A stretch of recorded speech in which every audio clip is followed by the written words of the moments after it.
What's going on, everybody? CaptainRoBear and crew here for Meteorian Core, episode 42. First try! Hey, Woo. Man. Been a while since everybody's been here. Gotta get creative, you know?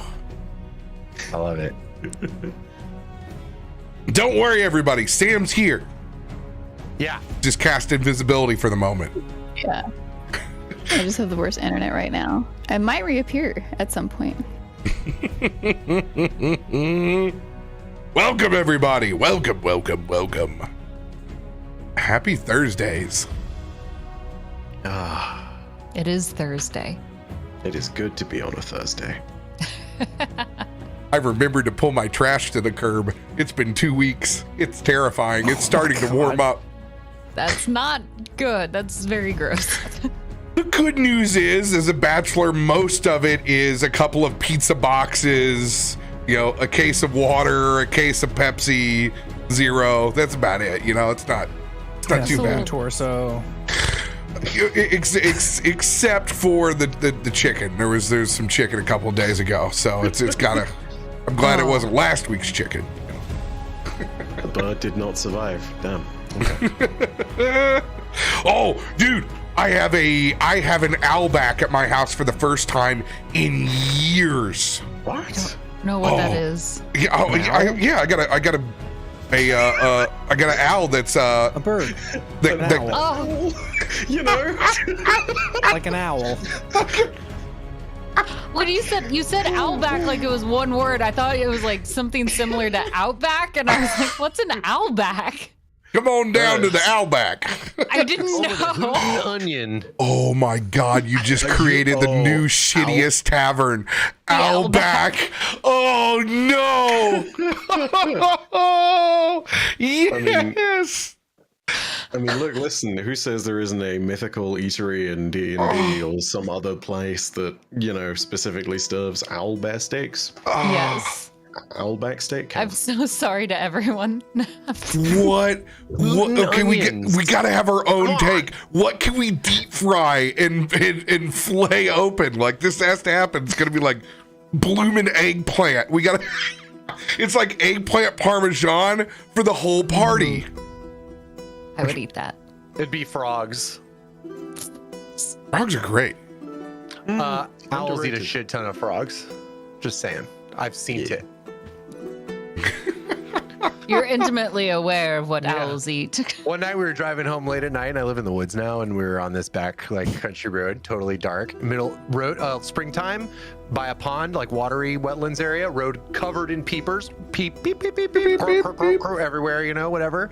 And we come up around this corner, so we're going kind of slow because it's just like wading through frogs. And there's this massive owl just like in the road, just like going to town, just housing frogs left and right. It was awesome. It was super cool. All Just you can having eat a buffet. feast. Yeah, for real. I can't believe you out me like that, my guy. That's really not cool. And it was life. My midnight snack is my fucking business. And then we put him back in the car and put him back in bed. Send him on a plane ride home. It's incredible. Who has got wonderful announcements for this week they want to let the community know about? I got a new job. You can't see me, but I'm really happy. It doesn't require her to be visible. Yeah, thank you. I feel validated. But yeah, I'm a live streaming and gaming specialist with Wounded Warrior Project. So she looks happy. I'm so happy. But it's my second week in, and I'm feeling great, doing great, and I can't wait to show y'all what I've got planned with them. Love it. GG's. Well deserved. Thank you. D20 Deathmatch Sunday, 9 There it p.m. is. Boom. Done. Boom. There it is. Surprise. Come sub to our YouTube. Match. What do? We do things. Last week, Like thing. last like week their thing. butt cheeks turned into wings and they were butterflies. don't have a rim shot on the soundboard for that one? I didn't know what it was yet, but I did notice that your TikTok was or your short reel was doing very well with claps in the wind or something. Yep. Yes. Yes. It's the butt cheeks of flying. They were. I was playing around with words. I'm like butterfly, and it turned into a chaotic event. I think I titled that one "These Cheeks Clap and Flap." Yes. I'm just well done. Classic clickbait. I have to announce something for accountability. I plan on returning to Twitch by the end of next week. What? Now everyone Woo! make sure I'm working on my scenes, okay? Everyone He yell at me every returns day. to us. Glam, are you working on your scenes? You should have joined us yesterday in my class. We were doing OBS scene setup. Oh, Really? well, I didn't get an invitation. I'm sorry, I didn't know you were working on it. What a world we live in where you get to work on that. Like, that's so cool. Mm-hmm. I don't get to do anything cool like that. It's freaking awesome. So yeah, we're gonna be at twitch.tv/Glam Shatterskull again. Huzzah! At least till I. Or am. will you? Yeah, for at least a short while. I'm thinking about doing a rename. So hang out to be a part of that process too. Maybe you will name my freaking Twitch stream. Who knows? Ooh. That's a mistake. I'm gonna tell you right now. You let the internet vote. Never let the internet decide. anything. I picked Glam Shatterskull. That's a great name. I still don't That's a understand really what you good think the name. problem is there. Mm-hmm. The HMS David Attenborough would not have been named such if it were in the internet's power, let me tell you. Yes. Fair. Truly. Well, I've learned to embrace the chaos. Ooh. I totally wasn't nearly late to this because of last minute raid prep with team, but if you want to watch us do Root of Nightmares and totally not fight Nezarek, because we totally don't know who the raid boss is, because they've totally not been like teasing it through the whole thing, then that'll be at twitch.tv/barbaricham. He will most likely, unless there's unforeseen events, be streaming our run. It'll be good fun. Generally speaking, now we're at the stage where we're able to get this on day one without too much trouble in the end, as long as someone doesn't fall ill. So yeah, it's going to be a good time. We're going to have some cool stuff going on. And if you want to come out and support and just watch along, yeah, it'll be live there. Exciting day. Ooh. Also, this map looks like either America or Massachusetts. Oh, you know what's so bad? I don't have the same map. Mine's on the old one, so I'm also trying to log in via a Mine's different... the one that's on the stream. How are you having trouble, Becca? You're Because- using the new link, right? Are you on the old one? Oh my I God, you're maybe am not. on You, the- She didn't play last time. Jesus, no, yeah. That's what it No was. wonder there's no. Oh my God, we're so sorry. We're so sorry. We need There's to a add new this. link? Yeah, there's a whole. new thing. It's a whole new server. Yeah, Oh, it's. Old one I help. died In your was Toff. defense, it's been a long time. I help. I'll get it to you. I like just referenced it and scroll back. Here it is. There you go. Yeah, you got to Yeah. send. You got a specific password here too. Oh, okay. It's in your DM. No wonder. Oh my God! Like I'm like, I can't hear anything. I don't have the right screen. We're just like, man, connection sucks. I don't know what to tell you. Like, Gotta be the internet. That's Let me just- just go ahead and tell you that you can't use it in Chrome on it. yeah, I don't can't- know my password to log in elsewhere. I put it. Just have to save it to the browser. It's in the Yeah. Meteorian core chat. I just pinged it with all 9 passwords. Yeah, during the time that you were gone, we had fucking catastrophe over here and couldn't load our shows on Forge for a couple of weeks. So we had to spin up our own servers. Now they're fantastic and nice and shiny new. But yeah, those are pieces of information pre-show that a good producer would have been all over. Cool. Wait till you hear how Streamloot's cards work. Don't. I already DM'd her about. Yeah, he's like, by the way, there's new stuff. I'm like, I wrote her a book. what?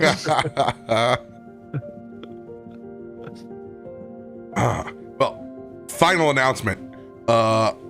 We are going to be doing a charity stream for Arcane Adam's family next Wednesday.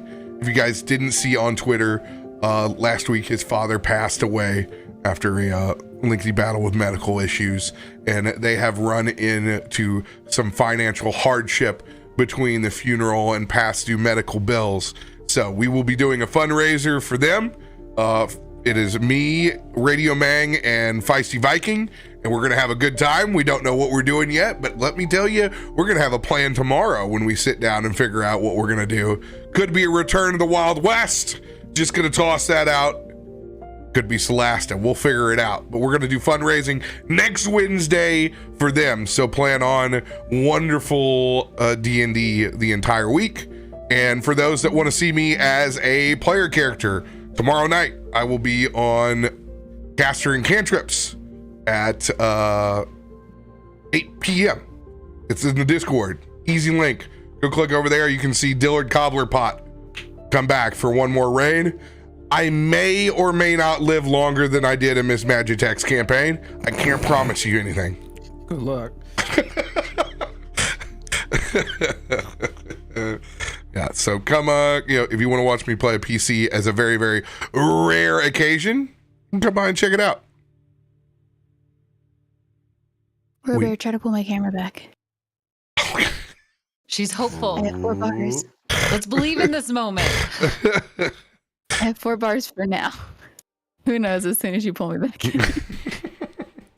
Technically, you should be able to just reappear. Are you under? I'm under the other one.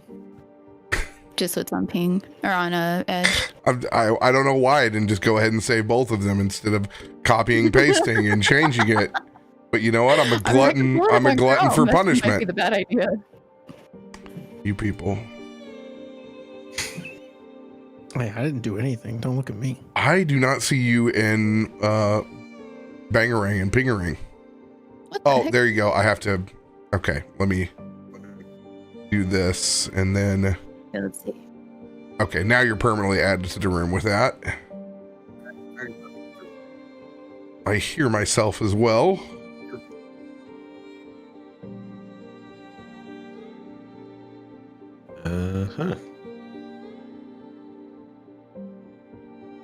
Then flip around and reverse it. Let's change this video one more time, shall we?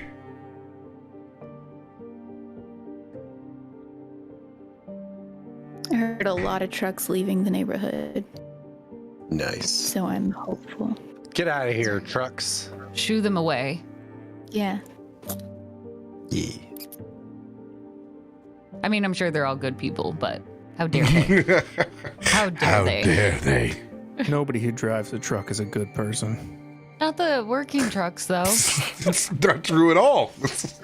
No, it's true. Sorry, I don't make the rules. Not true at all. I don't make the rules. I can't do it. Let's see here. Are you guys all invited to see this channel? No, you're not. Okay.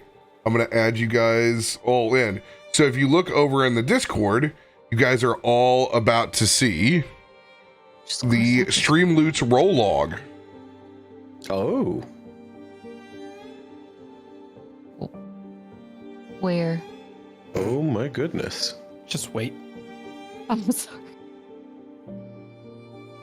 Take just a second to add everybody in. I am excited. This is going to be the biggest quality of life improvement basically ever.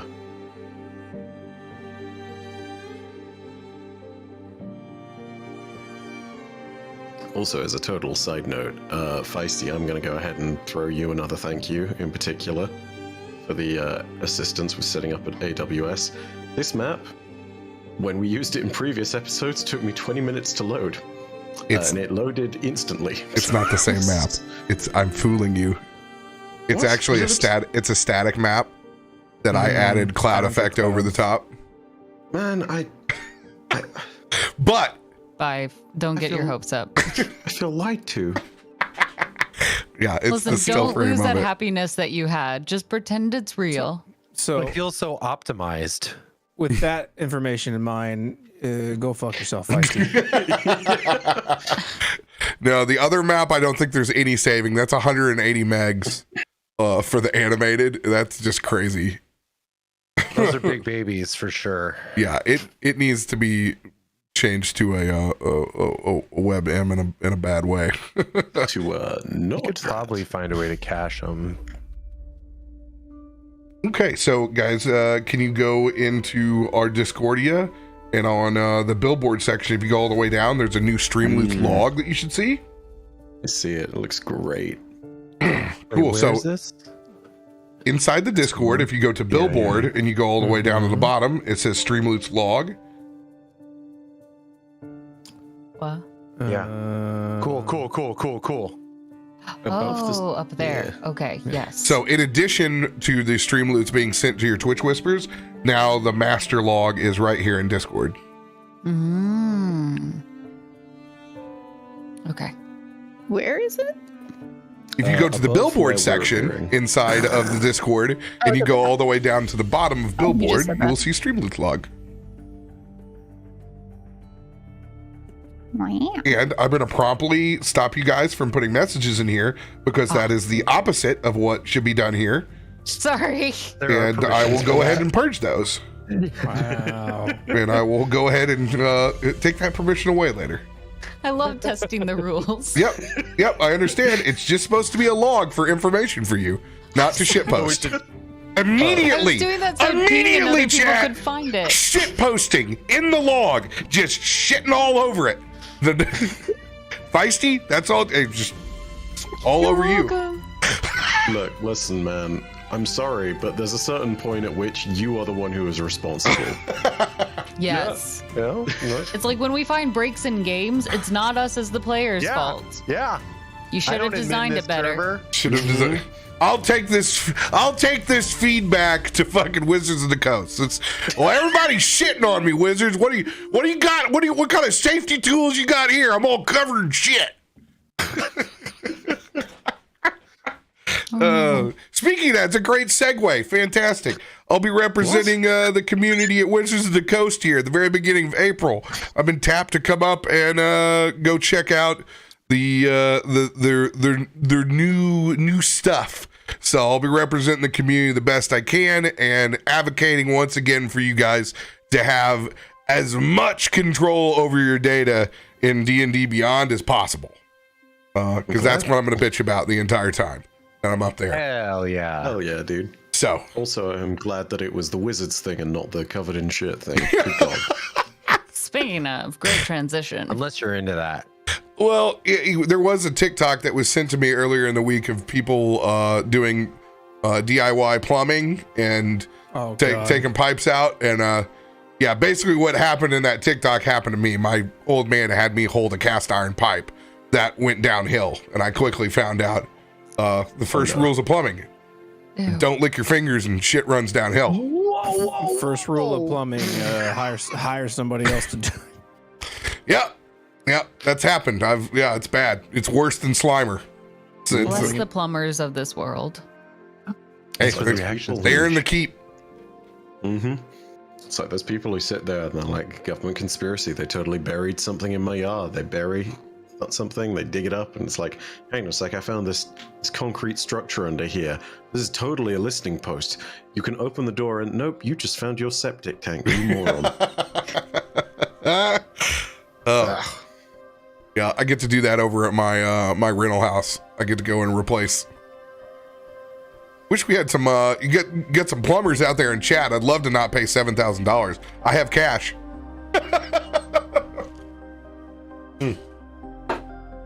Good times. All right, Magic 8 Ball. We have cash and your butt cracks are free. How's this session gonna go today. We need to know.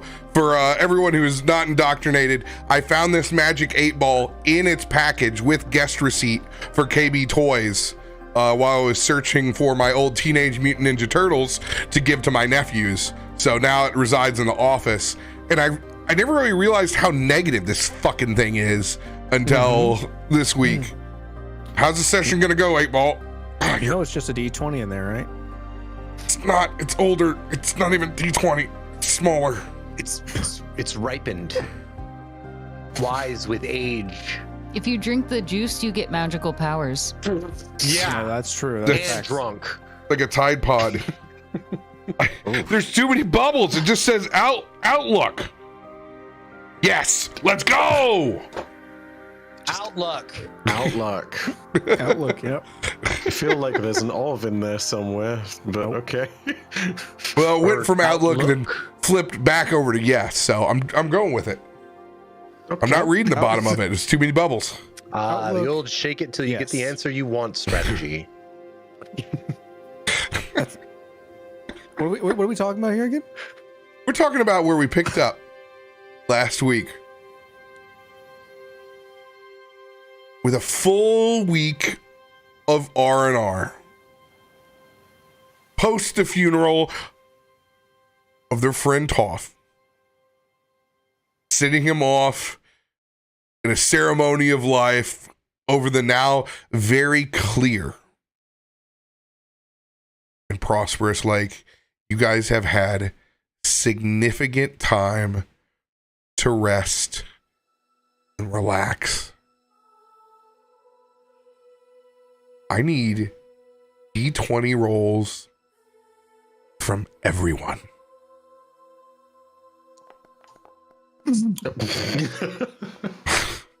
No, this founder's out broken. You now, gotta fix it. please. AWS isn't working right. These are all not very impressive. Oh, pff. Yeah, now it's definitely broken. Yeah. Rollies. Zanryn. Renwick. I got a 7. Oh, I'm sorry. I looked at your previous nat one. Natural one. Yeah, that was me flipping a coin. Thank you very much. Excusez-moi. Renwick. Mm-hmm. It's been a week since the ceremony of life. What have you been up to in your downtime away from the rest of the party? Well, I don't want to speak for Zanryn, but I believe we were doing something together. Yes. This is true. And he knows what that thing is. Well, then you guys Was can it a go together. date? Yes, we went on a date. It was nice. We had Italian It food. was really lovely, but we don't want to talk about it yet. We're not public yet. Jeez. Extra sorry. marinara. for Listen, you Renwick. can go on dates with your friends. I just assumed you guys went to the Owlback. We did. We had that. When I say Italian food, I mean he was eating a frog and I was drinking the blood of a customer. Glad Why would you naturally. drink blood? Bife's roll of the eyes was a little dramatic there, but sure. I'm so sorry. I didn't even register that I'd done that. Nah. So, when pushing through all of the psychic energy that had been displayed in that moment where we lost Toff, there was the realization that there was pain coming from Renwick. And there's a lot about his past that wasn't really talked about, displayed, and that he's not really said too much of. But understanding that there is some closure that can be had from psychic power, and in particular the ceremony, Zanryn set out to kind of understand Renwick a little better and to see if he could use that power to provide a little closure and understand what it is that had haunted Renwick so much.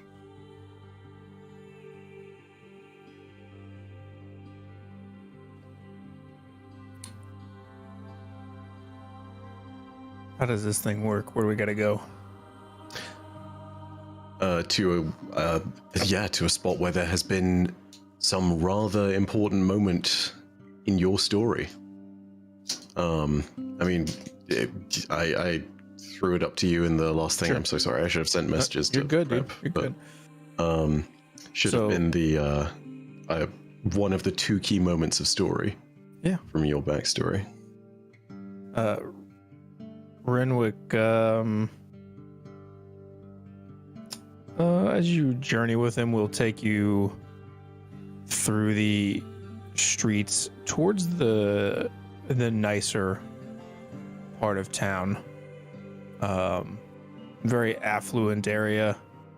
But as you approach a particular house, you notice that unlike all of the other large, well-kept houses in the area, this one seems to be unoccupied, unkempt a bit. Windows boarded up.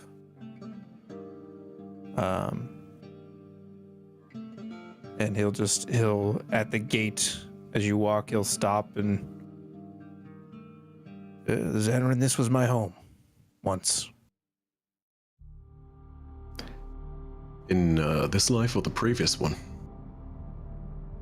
In this one. And I take it that everything that led you to being what you are now, it's part of what's bound up in this house. Well, I suppose you could say that. In a manner of speaking. And he'll actually open the gate and kind of, he'll go into the house. And if you were to follow him, he's going to lead you into the upstairs to kind of a master suite where there's a large bed and really fine like silk curtains and nice things all covered in dust, and specifically on the floor of this room, kind of near some where the like two large doors open to a balcony, just a large pool of well, not a pool, but a large blood stain in this area. Holding out one of the psychic daggers, it doesn't take any real prompt psychically to notice that. But the resonance is all over the room. There's clearly a moment of something being terribly wrong. And it's not so much the blood pool, but a place very close by to it that has the strongest emotional resonance. Pain. Lots of it. Renwick, I don't know if I ever properly explained to you what all this does, but if you want, I can try and tap into that moment. Pain makes power, but the emotional struggle that going through it can grant you, it also means that we're better linked. In the future, you and I might be able to pull on each other psychically. There is a link there that we could forge which would help in battle. And if nothing else, if you think you can relive a part of that moment, it might help to bring some closure. I leave that all up to you though. It's quite the thing to engage in the energies of something that you've already seen, especially when it's a moment that defines you. He'll stand there for a moment, kind of looking at this house and this scene, and yes, well, I suppose we're up against some pretty serious danger, so it would be in the best interest for us to be in our top shape. And I'm no stranger to pain.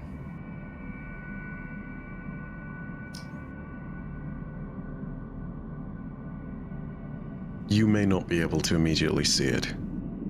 There's going to be a circle. Stay away for just a moment while I draw the lines. And when you're ready, and when I'm done, step in. As carefully as is possible, Zanryn's going to trace the same lines as before. Reactive surges are now seemingly much more visible to those who aren't immediately psychic connected. Something different has changed again. There is a more active flow of energy that seems to flow between Zanryn and you, Renwick. It feels as though you can almost hear whispers of something from beyond. You can't quite make out what's being said, it's unintelligible. But it feels as though it is pulling you closer as the circle is completed.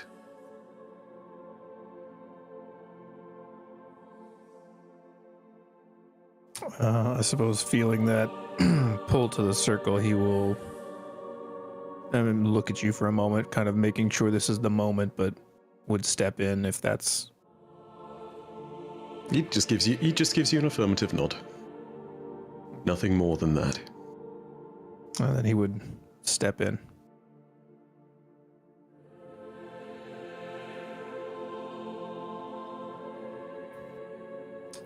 Is this taking me to that moment specifically? There is a moment now where you can see exactly what happened in this spot. Who died to create that pool of blood.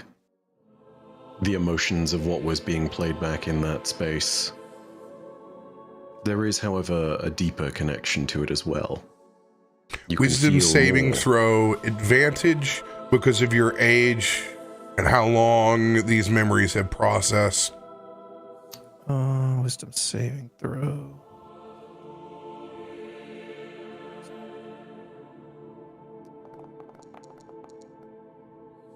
Ooh, 15. Continue out. Is Zanryn here in this space too, with him? Yes, I'm inside the circle, but you're at the very center. I'm off to the side. I'm more of an observer than a guide, but a little bit of both.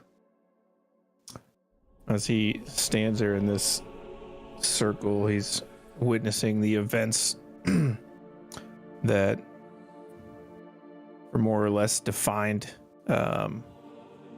at least this chapter of his life.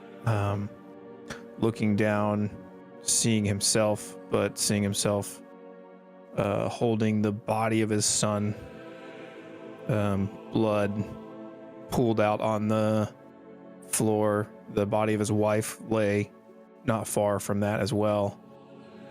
And it's been a long time. This is something that has sat with Renwick for many years, so doesn't seem to react in a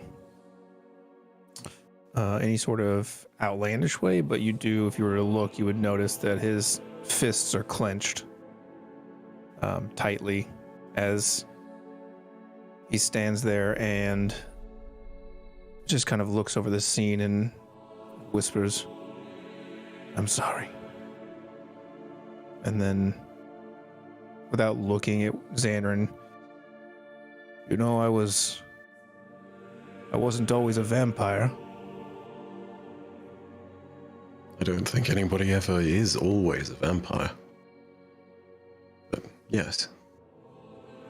Yeah, so I was a vampire this night already. But this is the night I became a monster.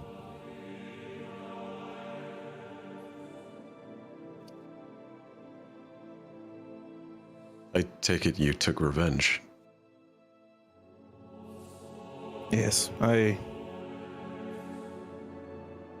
Yes, you see, it was a group of hunters bent on destroying our kind. I don't know how or where they found us, but this is what I came home to. And I spent the next months tracking down every single individual, destroying the entire bloodline, save for one. And what did you do to the last one? I made him into a monster as well. I wonder if you're incorrect about that. I don't think that was the moment at which he became a monster. I think that was the moment at which you found a monster. If I might offer, Renwick, we get a lot of ability to define who we are. And if I remember anything about the way you treated Toff, I didn't see you in that respect as a monster. I always saw you as more of a father figure. You took to it immediately. You knew what you were doing. Hold on to that. And despite the fact that you are what you are, I don't think anybody has truly seen you as a monster amongst us. Maybe Reggie, but I mean, you know. Yeah, well, some things can't be helped. I mean, you know, terrible mistake. yes, well, you know. Yes, I've worked very hard to put that behind me. To swear off violence. But some things die a little more difficult than others.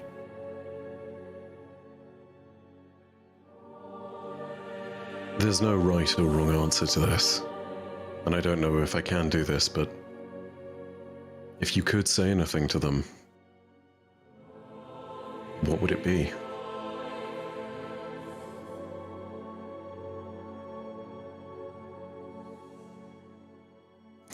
Just maybe that I'll see them soon.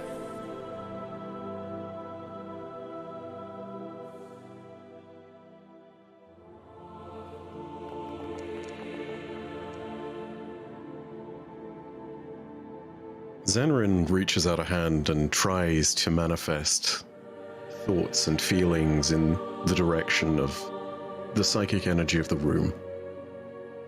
He's trying to pull on the strings of the whispers. He's trying to figure out if there's any connection still there.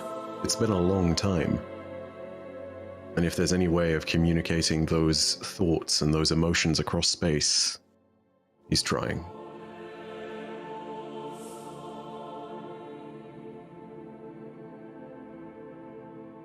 Roll a spell attack.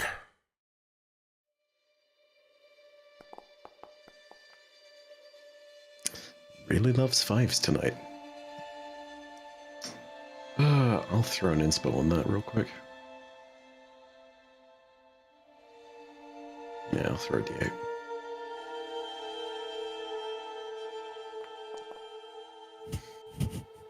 $19 it is. As you said, the threads are thin. The past hasn't made that any easier. Long length of time. You struggle to find the connection that you've been able to find before. Just a faint energy left as an imprint from that day. The only thing left, small, lingering bit of fear.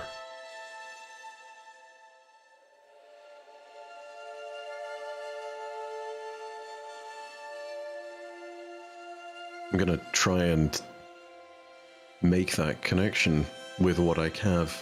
And I don't think it's strong enough based on what's been rolled, but if possible, I'm gonna try and connect that emotion that Renwick is trying to convey and connect it to the fear.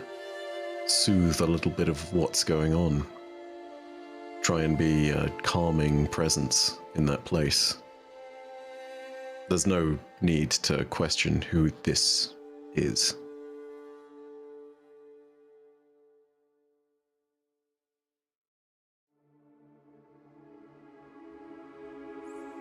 Go ahead and make that roll.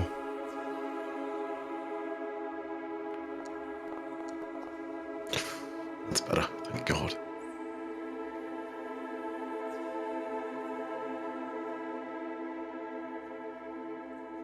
Renwick, being tied to this ceremony,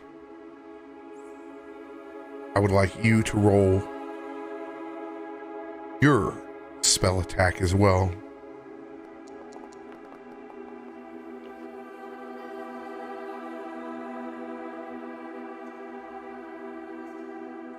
Renwick,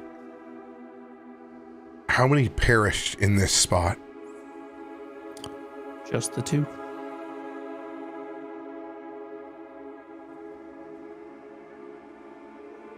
As you all focus,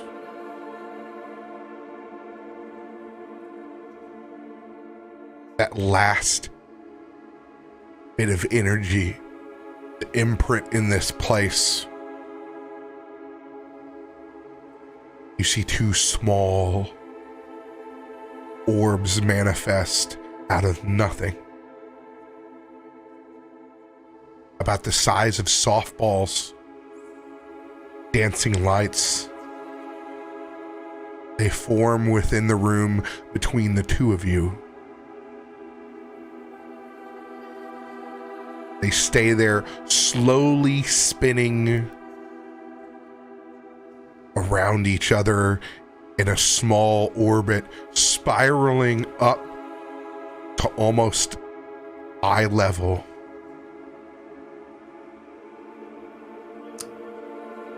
And Renwick would just watch this happen, but kind of as they lift up, I think he would reach a hand out to try to touch the orb, or one of them. Spell attack.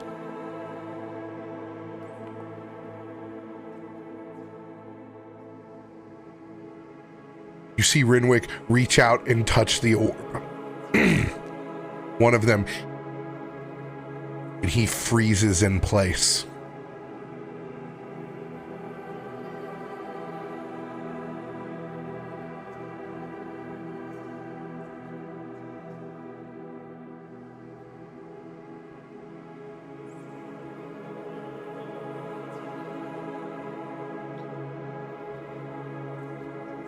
Knowing that, generally speaking, whenever something like this happens and that there is a psychic connection being formed, the experience can be vivid, but also this is a potentially really personal moment. I'm gonna roll a wisdom save on this one, because if I'm not that... Okay, yeah, I'm gonna leave Renwick to his own personal thing and not intrude. Because this seems like it would be a bad idea to jump into a personal family moment.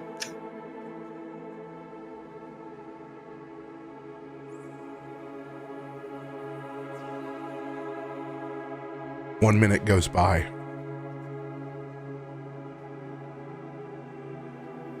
Two minutes go by.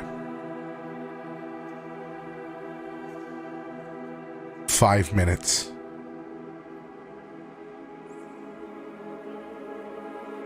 Renwick, roll a spell attack with disadvantage. Oh, fuck. 17. Okay, I mean, you know. You begin to see Renwick's body as you have not seen it before. A natural decay. An image of Renwick's body seen through the eyes of the years that it's walked the material plane. Describe what you look like without your Dhampir gleam. Oh, yeah. He, well, I think he still looks similar in the way that hair and mustache is there, but it's much older and finer. The face is very gaunt and dark. You can see bones protruding through almost a paper thin skin, as if you could see all the veins inside of the body. And the eye sockets are so sunken in that you can't even see any eyes. They're just black voids. As he stands there just looking emaciated, and skin just is like that pale white, almost translucent in a way, with really long fingernails and that haven't been clipped in a while. Seeing this and realizing this may not be the tender family moment that I thought it was, I'm going to go ahead and reach out and gingerly touch Renwick's shoulder, preparing myself knowing that this is probably going to pull me into whatever's happening here.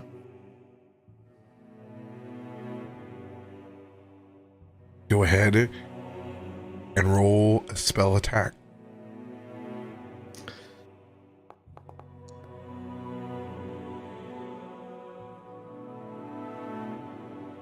I'll throw a d6 on there. This is no longer fuck around time. There we go. I don't trust it, man.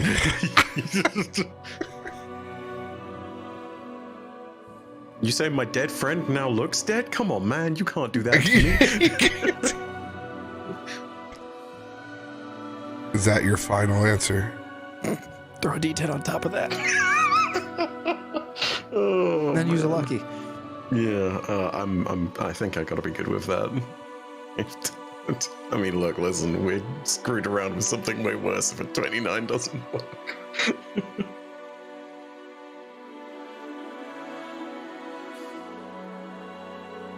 Just for a point of reference, you are touching his shoulder, correct? Yes.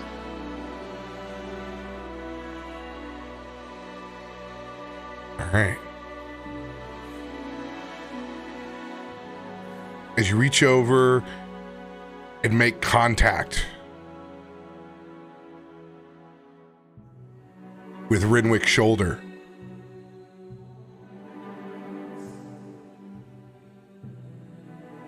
you begin to freeze in place as well. As your psychic mind opens up, look across at Renwick still inside the same room, but you see now, instead of two orbs, two visages. Renwick now returned to his full gleam form as both of you stare across at these two entities, now no longer orb form, but partially humanoid in front of you. And we'll cut from that scene.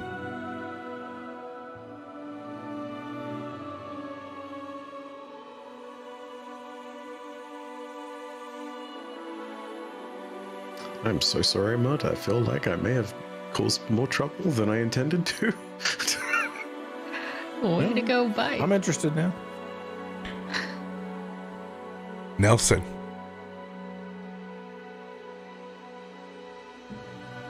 I lost my pedal. Hi. Nelson has been very busy. It hasn't been a relaxing time for Nelson. Following Toff's death, Nelson has been haunted with the feelings that he had during the fight, which was spell resist, spell resist, spell resist. He felt hopeless. He felt like he couldn't do anything to help his friend.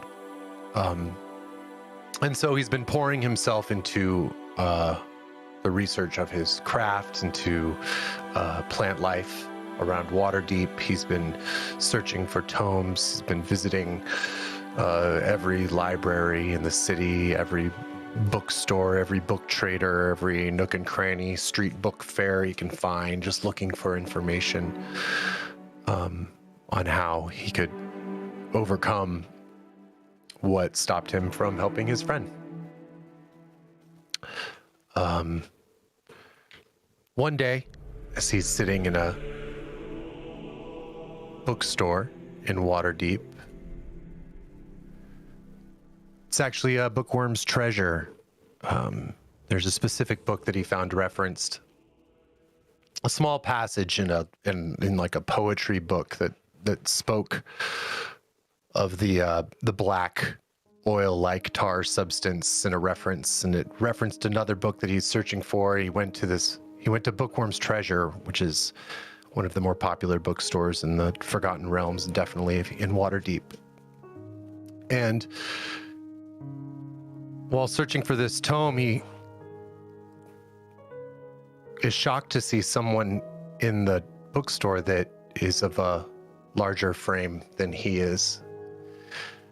And he sees there, standing in the corner, an 8-foot, what appears to be an automaton carrying a stack of books.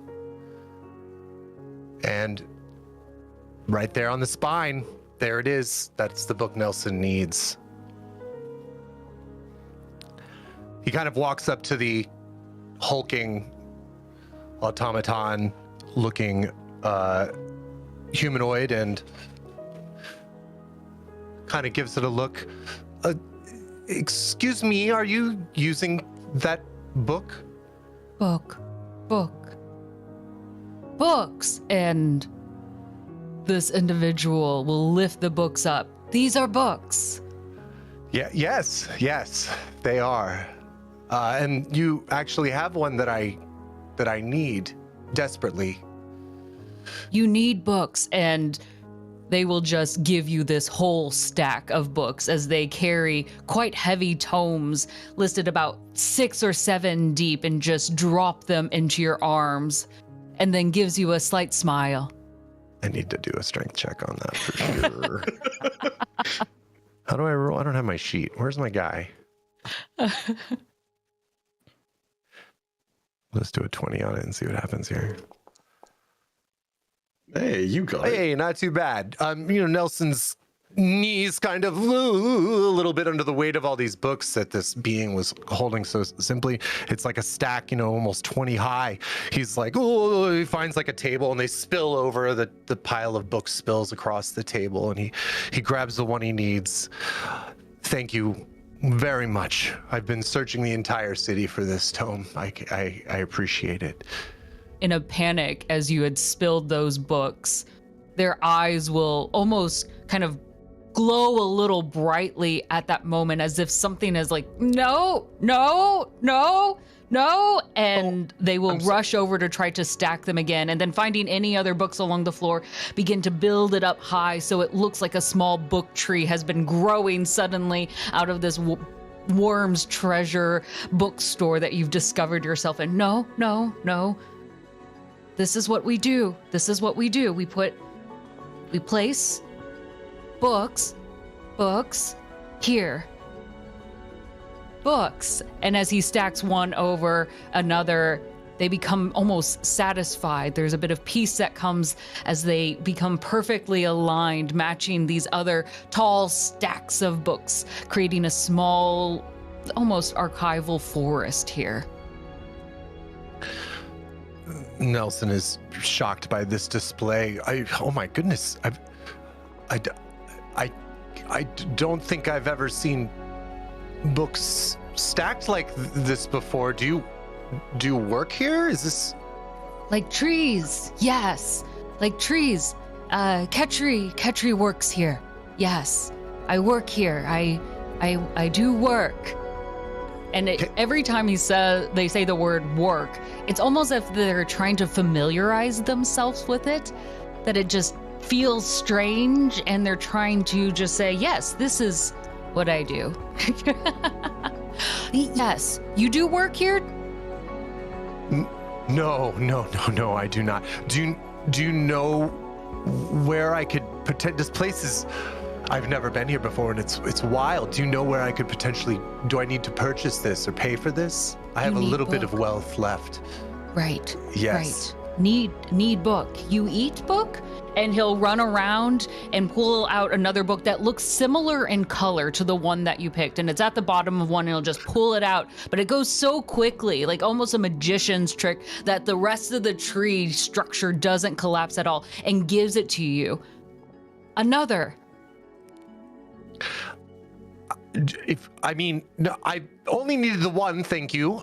Did you say your name was Ketri? Ketri. This one's bigger. And we'll try to take the other one from you and give you the bigger one. Nelson's like once again fumbling with the books with his giant, clumsy, weird fingers. His staff tucked in his armpit, trying to juggle all this, like, and drops the books again. No. Rickshaw will be mad. No. And we'll continue to get down on all fours and put the books back together. No. Books stack like trees. Beautiful forest. And for whatever reason, though an automaton, you see Ketri taking a moment of air, breathing in. Though they have no sense of smell. Yes, just like at home. And stacks them once again, finding now the book that you really wanted at the bottom of this tree. No, it's definitely that one, Ketri, please. This one. Yes, just the one. One. Singular, correct. The one at the bottom. Please. One. I've been searching a long time for that one. This is one. Yes. This is one. This is two, and points to the book above it. Correct. Yes. For all intents and purposes of this, yes. Correct. One. Only one, please. Two, not two. Correct. Yes. Correct. One. No two. One. And Ketri again, once very quickly, pulls it out with a very quick speed, and then presents it to you. Now realizing again that this is heavy and will not give you a lot of heavy stuff. So does your book. as Nelson takes the book, your boss likes you to stack the trees this way then? Yes. It gives it space and feels home. Whose space? Rickshaw's space. You said that was your boss. Yes, boss. Takes care of me. He's very good. Oh, how does he take care of you? Ketri's learning. So is Nelson. Book one, book two, and we'll point to another, excitedly looking for your approval on this. Indeed. Well done. You book, using it as a verb. I do need to read this book. Read. Ketri doesn't read. And you work in a bookstore. Books. And we'll point to all of his forest trees that he has built around him. Ketri, have you seen words before? And this metallic figure just kind of stares at you. There's no eyelids to blink, but it would be an unblinking stare if you would imagine it as such. They're what's inside the books. Ketri will grab the closest book and open it. Looking at the pages. Words. And he'll rip out the page and put it inside his body. Now, Ketri, as Rickshaw appears at the doorway, what does Rickshaw look like? Rickshaw is a short golden. Dragonkin. Yeah. Dragonborn. A short one, though. Golden, old in nature. I imagine long robes that drape around, and as he walks, it kind of picks up the dust and book mites that have run rampant in this very old store. He carries a bundle of scrolls with him, a quill always behind his ear, a small cap that continues to drip down over his eyes. Oh, we'll have to rewrite that page again. Ketri, start slow. Just stack the books, please. Do not remove the pages. If I could, as he reaches out with his short arms, kind of peeling the cap back up. My apologies. I'm Nelson. Nelson. Apologies. Nice to meet you. Ketri will bow. Apologize. Ketri helped me find the book I was looking for, actually. Oh, good. They've come so far since Ketri has shown up here, taking quite the interest in books so far. Books, and we'll hold up another one. Yes, it's a wonderful employee.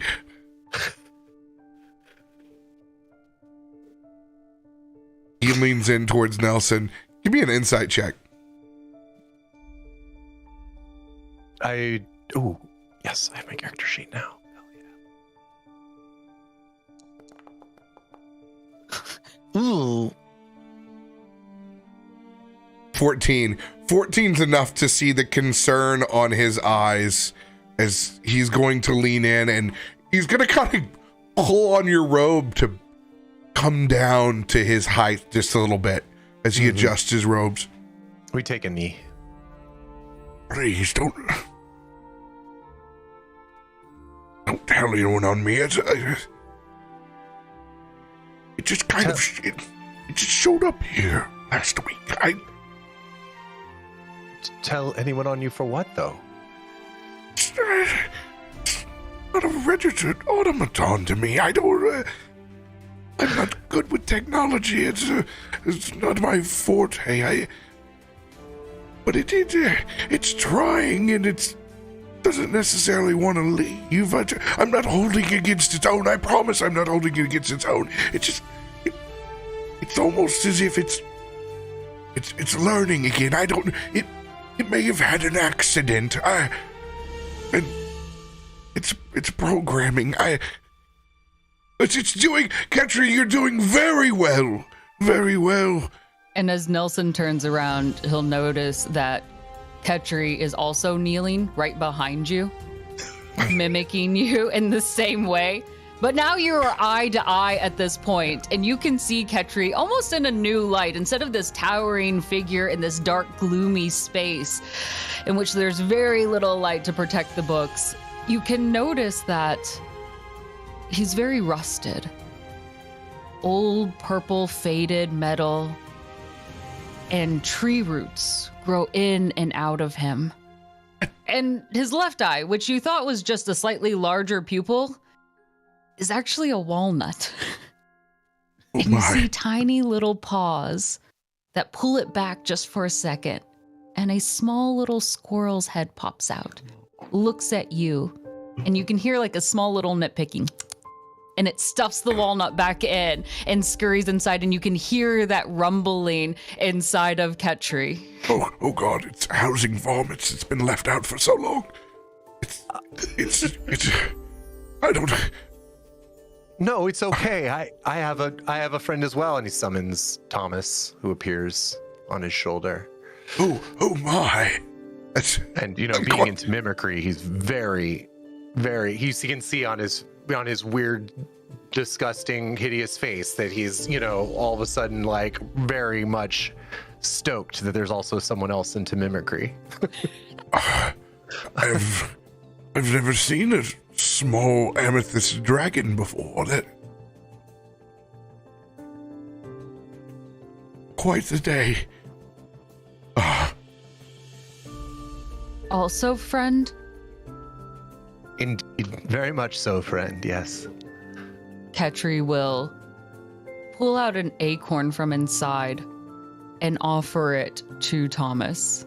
And you just see like this very surprisingly tender moment, as Ketri before was very clunky and quick, but the movements now are very slow and hesitant, eyes fixated on Thomas as he holds it out to offer this acorn. Oh my. Seems to be sharing its nuts. Does Thomas like acorns? I don't know what amethyst dragons are into. Is Thomas stoked? Does he eat? I don't know if he eats. He's your boy. Oh yeah. Okay. I'm gonna say that Thomas is like not into it because Thomas doesn't really eat. He's like a gem. He's like a gem thing. He gets like energy from light, I would assume. But Nelson kind Pretty of things, boy. Nelson gives him a little. Get over there. They're being nice, Thomas. He kind of hops along and sticks his little scaly paw out.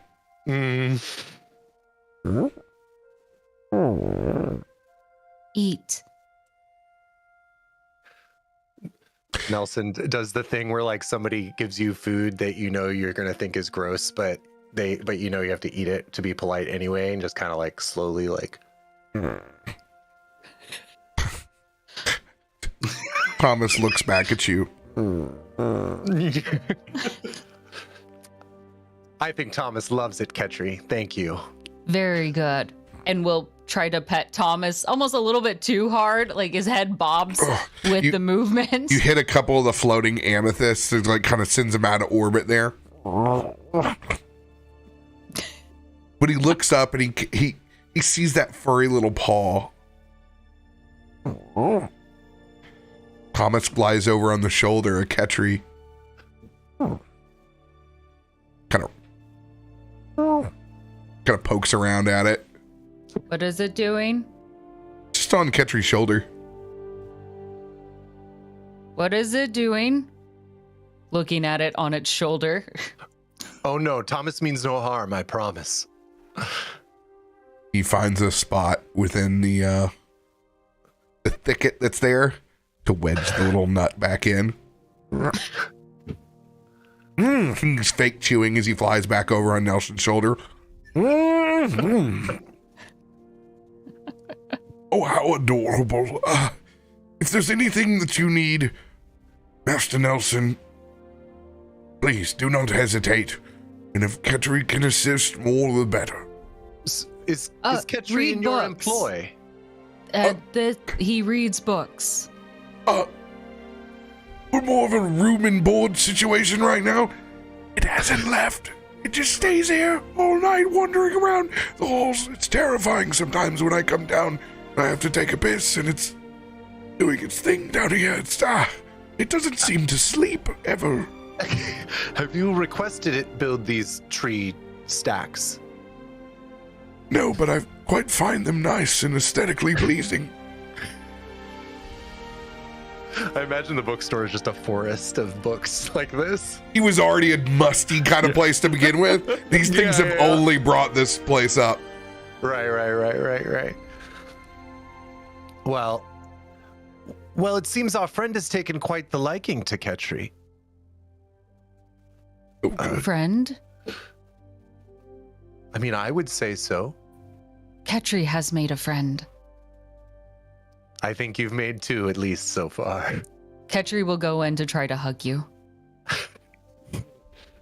Would you like to accept? I think Nelson will accept this physical roleplay. That's what you have to say in LARPs, by the way. You have to say, do you accept this physical roleplay? And somebody has to go, yes, I accept your physical roleplay. I'm so glad I know that from you, and I know that you're someone who genuinely is way into LARPs, because if someone told me that out of nowhere, I'd be like, really? Consent's cool, man. It is. It's totally cool. It's just the way that that's phrased in many other contexts. I'd be like, yeah. For sure. I never said LARPs were good at phrasing things.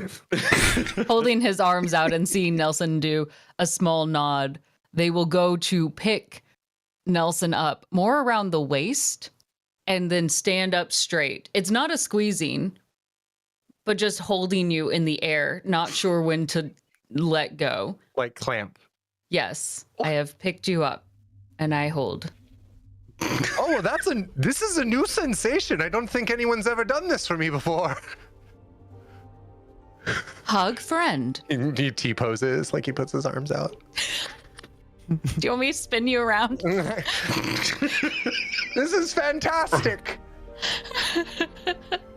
I hold him up to kind of show throughout this, and I walk you through, holding you out as your arms are out through this forest of books. We have to be knocking him Petri over. has made friend, announcing it to everyone in the store.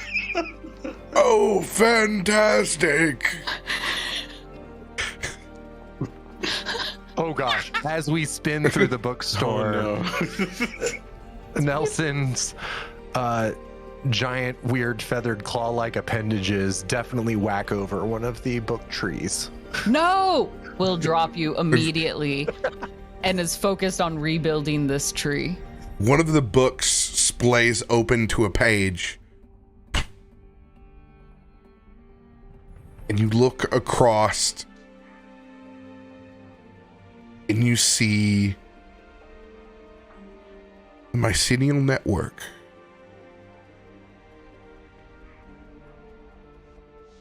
And some strange, dark, black soil. And I will cut your scene there. Biddy, are you there or are you gone? I don't know. We can't see you. Hello, I'm Biddy. Oh no. No, I'm here on the slideshow. Okay. Of course, you send me the DM and go, hey, just give me a couple of minutes. Nope. Right now. Yeah. Yeah, thanks for that. I'm so sorry. As soon as you started saying it, I was like, great, he didn't read it. He just, I'm not nope. going to go do that thing to fix my internet. I just left from looking at this.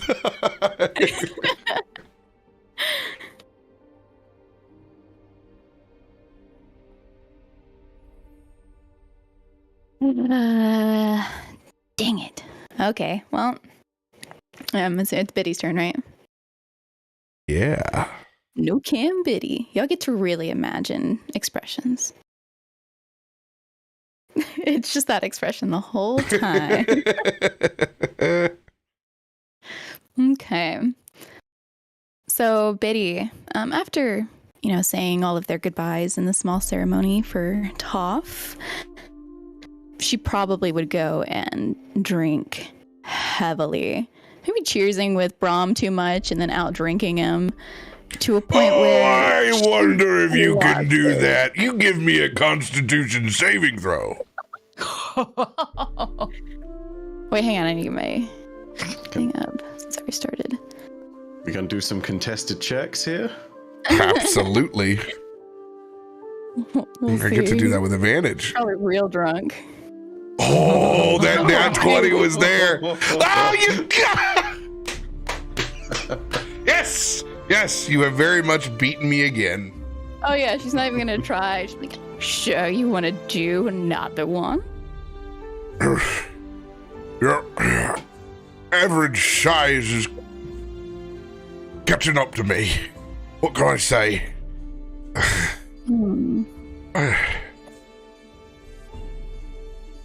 I think I need another turkey leg, actually. That's it. I think the food might be gone. No, the turkey leg's never gone. Excuse me! Excuse me! As it's well past full menu close. Looks like it's That's just the more back, ale. a little bit. Well, I think it's time we go to bed. No, Everyone no. else is already gone, and I think we've outdrunk the old town. I go to steal the last piece of bacon that's from your Bloody Mary about 8 hours ago. That's still on the table.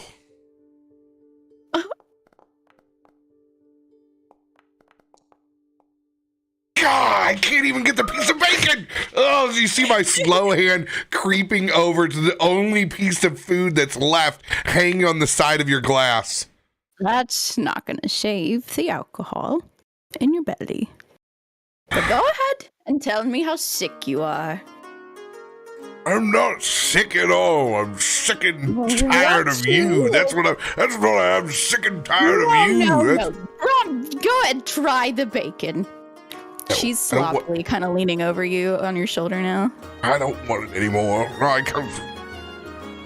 Oh, now you're done. Can't we just go one more tavern, please? Please. There's got to be one that serves at least oysters. Here, it's Waterdeep. This hour?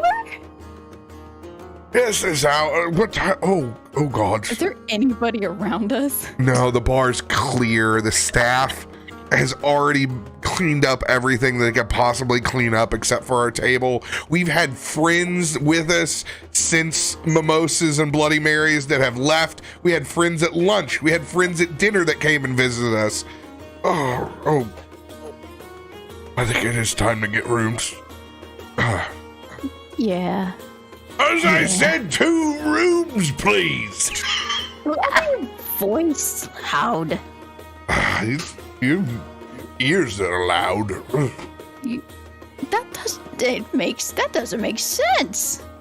No, it doesn't. Oh, this is a comfy seat, actually. Oh. She's poking your cheek a little hard, like to where your head would turn a little bit. Not doing that. I said 2 rooms, please. 2. Do we get the rooms yet? I feel like our friends, and she's looking around, not seeing anybody, would have gotten them by now. Where did Reginald go? Reginald was supposed to meet us. Go to bed. And she's shoving her arms underneath yours, under your armpit behind, and trying to drag you out of the seat. I'll find the keys, and she's dragging you up a staircase. The sister I never wanted. Ugh. You're gonna feel it in the morning. Good luck. First person awake better put the coffee on. I get kind of hung up on the corner before the turn, before we do the rooms. I can't, and she drops you. I can't do this. I'm too drunk. I don't know maths and science. I can't. Maths, right? Get this. Betty can help us. Get an extra arm here. No. I don't think she tries to summon her, and nothing's happening. Betty! Betty! Oh, She's turning around, calling out for her. Just, to be fair, corporeal right now. No one's gonna get you. When I get to bed, you've probably found 2 keys hanging up on the wall that her friends left for us, and she'll toss the key at you, and it hits the floor, probably right next to your head where I dropped you at. Hold on, man. If I just concentrate here. 20. The same planetar from back in the forest appears. Oh my gosh.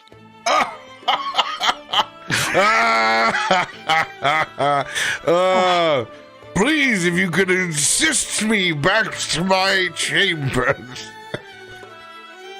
As this planetar looks over across at you and begrudgingly looks over at me as it picks up my keys. You lazy. He's screaming with still no answer. And as this laughter and the yelling that is going on while people are trying to sleep, eventually they would each make it to their beds, and Biddy finally closing the door and taking a breath, just with her with her head bonking up against it as she stands there. I don't want to go to bed. She eventually peels herself away from this door and gets into some jammies that have been set out from the tavern staff or something. We got tavern jammies. Let's go. Yeah, we do. We've been through hell and back. This is like we know. And she would tuck herself in bed.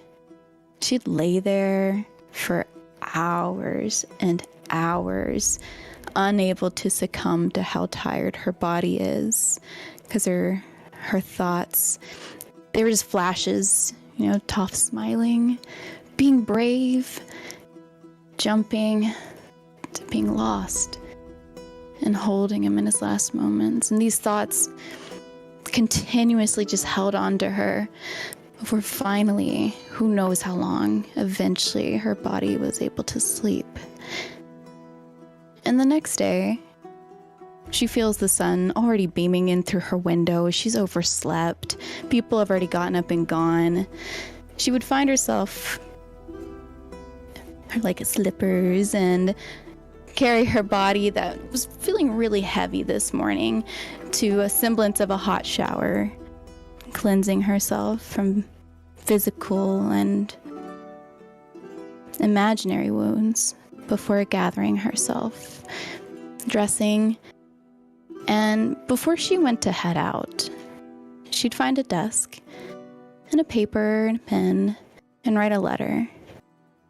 And she crumpled up that letter and put away the tools she was using, and before going to the door of the tavern, passing Brom's room, she would stuff the note through the bottom of the crack. You can read it in your thing if you want.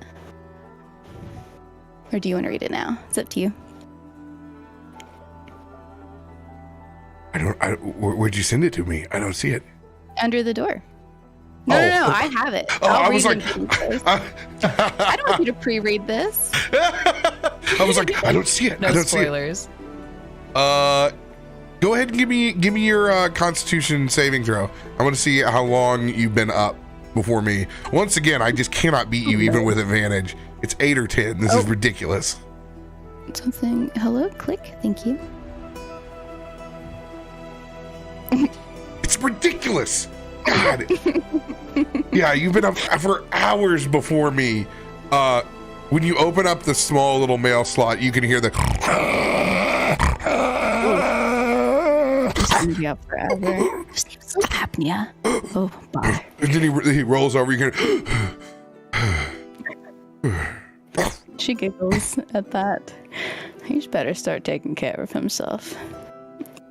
And she heads out of the tavern doors. And over the next few days, Biddy would look around stores and parks, green areas, taverns, doing her best to smile at strangers as kindly in a way to hopefully bring some light to someone's day, the way Toff would. She'd stop and she would pull out another crumpled piece of paper with little scribbles on it. And as she looked up from this piece of paper, she saw a beautiful, colorful store sandwiched between two much larger buildings with crooked windows and whimsical designs. And she could see like fresh pastries, number of toys, the store bursting with colorful flowers and the like. And she thought to herself, Toff would really love this, and proceeded into the store, perusing, buying a bundle of assorted colorful flowers, a well put together wooden toy boat painted in rainbows, a sweet pastry that caught her interest. And then she paused for a moment as she saw a small group of just knitted animals and found a bunny. It made her smile. She picked it up and she felt this warmth, like it was a sign she was in the right place. After some time of just holding this bunny, she would purchase all of these items, and Biddy, with all of these things cradled in her arms, fumbling with the odd shapes of this eclectic group of things she's purchased, she found her way to the beach. kicking off her shoes before she touched the sand, and then feeling the warm sand that would then turn cooler as her feet sunk into it. She walked as close to the waterline of the ocean before the water would brush over her feet like a blanket. Biddy sat down, taking the boat and setting it in the sand next to her, just out of reach of the water. And she would place this knitted bunny on top of the boat, lay the flowers on top of the bunny's lap, and sit while just eating this pastry. We really should have found more sweets together. Her soft smile fading. After moments of silence as she ate the last bite, she pushed herself onto her knees with the sand's grit impressing into her skin before taking the boat and the items on top of it and laying it right in the water's line. Gripping the sides of this boat, swelling of tears finding their way into her throat, she closed her eyes and paused just to take a deep, long breath of ocean air. Breathing out now, she started loosening her grip on this boat as she was able to mutter, "Thank you for your patience, Toff. I'll think of you often," she said as the ocean came and took claim to the items, as if agreeing to give Toff back to nature the way he should have been.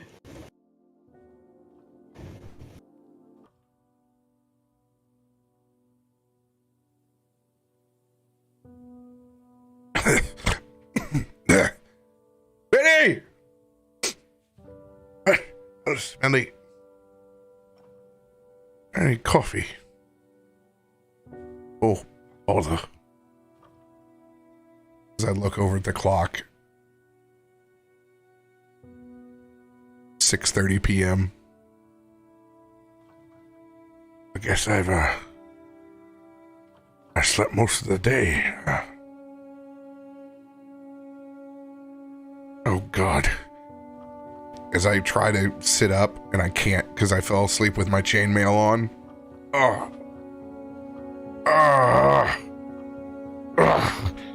As I do that one sit-up. As I look over as it's pressed into my skin. Oh, God. That's gonna leave a mark. What's that? As I waller over in my chainmail, reach down and I pick up that letter.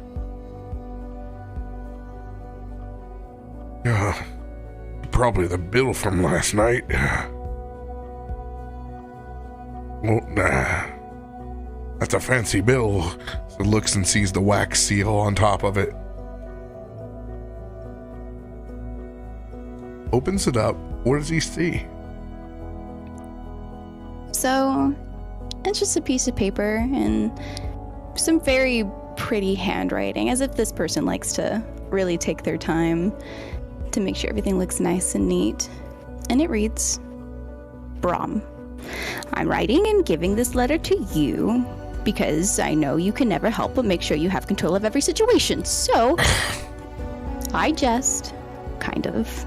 Anyway, I'm going to take a breather away from the group these next few days, just to take care of myself and my thoughts as we learn to maneuver our next steps and how our eclectic crew moves forward without our, and there's these next two words that are crossed out, little bunny. And instead, it would say, without our incredibly fun friend, Toff. He really did bring joy to our lives, even when it would almost destroy everyone. I hope he's having the best party right now. Anyway, I'll be back later on in the week. Take care of you, and keep an eye on our friends if you don't mind. I worry about them. Biddy. And Brom would be able to see some dried water stains that you could guess were from some tears as she wrote this.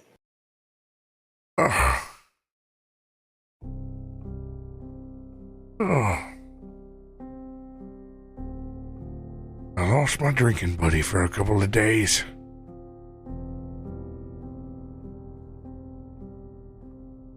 It's probably a pretty good idea, though.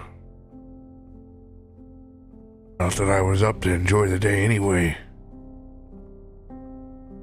Ugh. Guess I rely on that little booger more than I realize.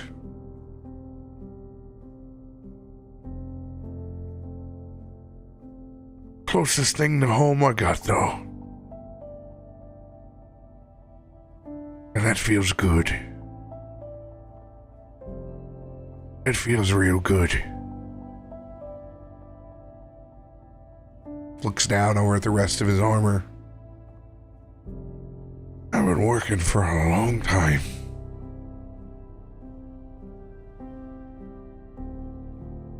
But that's what I got. I got my work. I've got a lot of friends with it. Friends wherever I go, they say. But I can't always think the nagging feeling if I had stayed back home. Had a family like everyone else.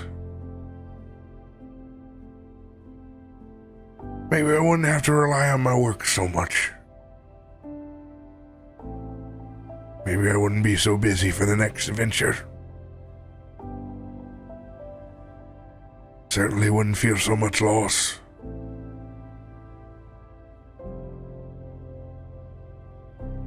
But staying tied down was never my thing.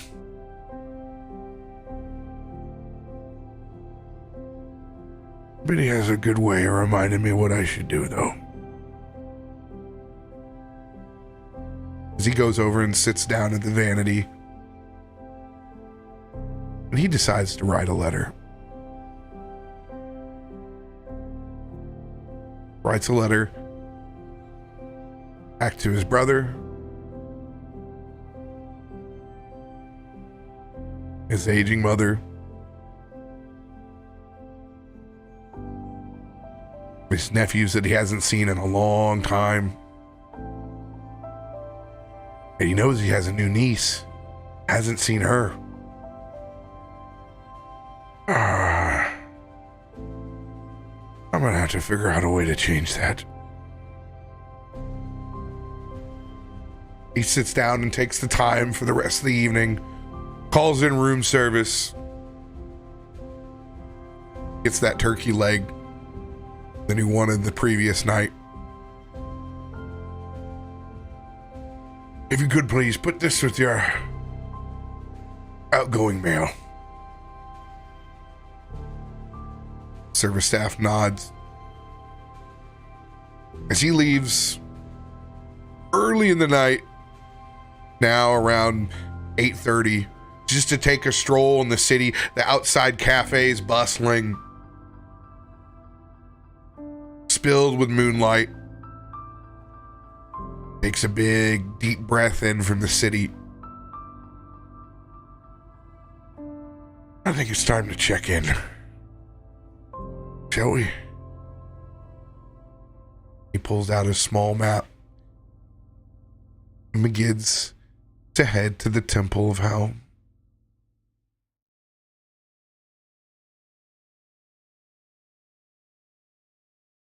Back inside the manor.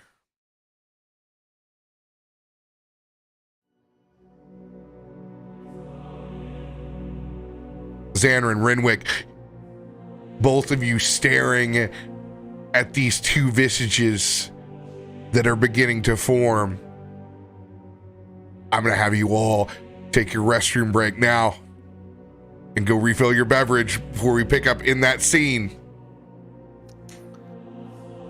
Apologies in advance, Mud. No, you're good, dude. Man, what a banger. Everyone's doing so good. I love this. It was so good, dude. I know. Felt like story time with Sam. Oh, it's so good. So good. Everybody's Reading doing the book. amazing. Oh, I was there. I had my toes in the sand. I'm glad. I wanted to make something special. It was super special.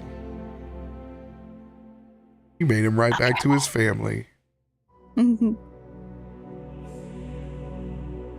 Now I need a bitty seal. I need a bitty wax seal. I want Sam to read me. Yes.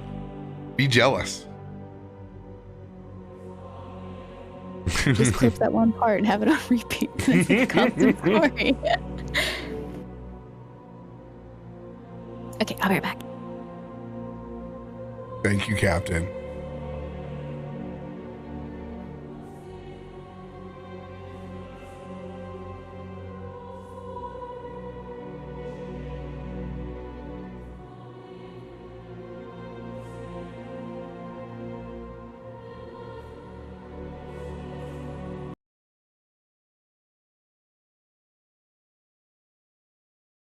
Hello.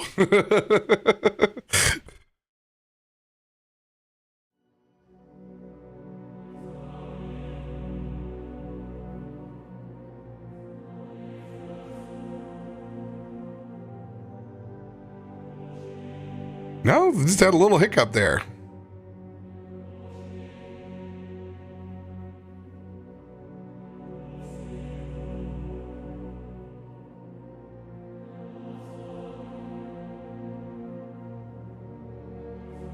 Goblins.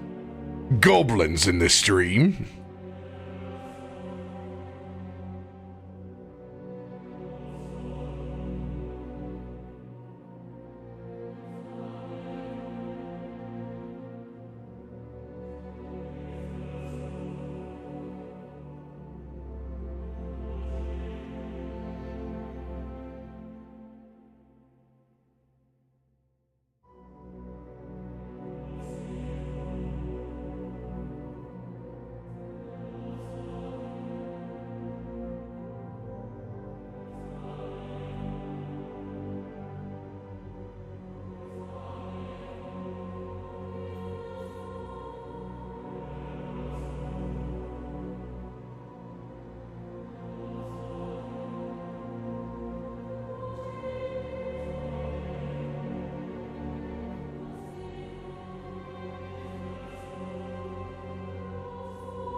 Byf, can you hear me now?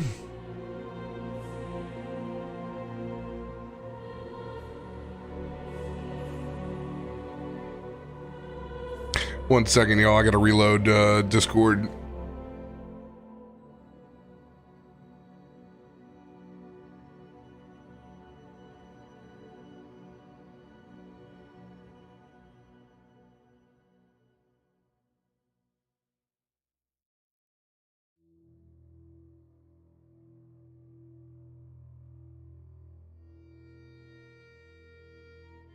Hello.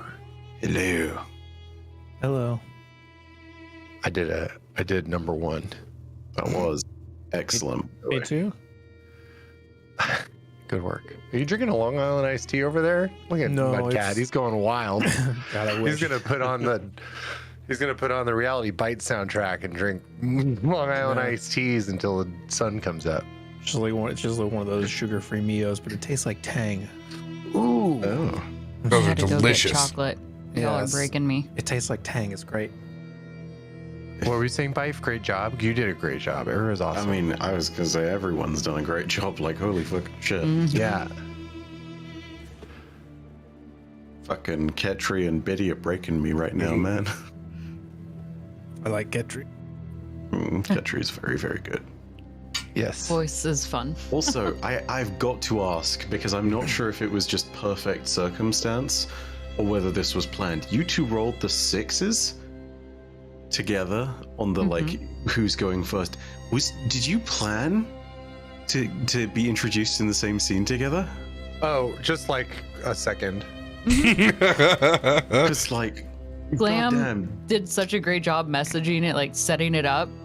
And when he Well, I knew what Nelson was gonna do, and then Yeah. Caustic was like, "Do you want to meet?" And I was like, "Sure. Here's what Nelson's doing." And cool. Legitimately perfect. Like Yeah. it was like it was meant to be. Fucking Yeah. professionals. our Amazing. characters are Yeah. really good together. I agree. It's good. Nelson and Ketri are gonna be very fun. I love Nelson, great. so this is great. I also enjoy the image that there's someone who is taller than Nelson. Yeah. And like bigger. Yes. Think Nelson like having to Iron look Giant for shape. once.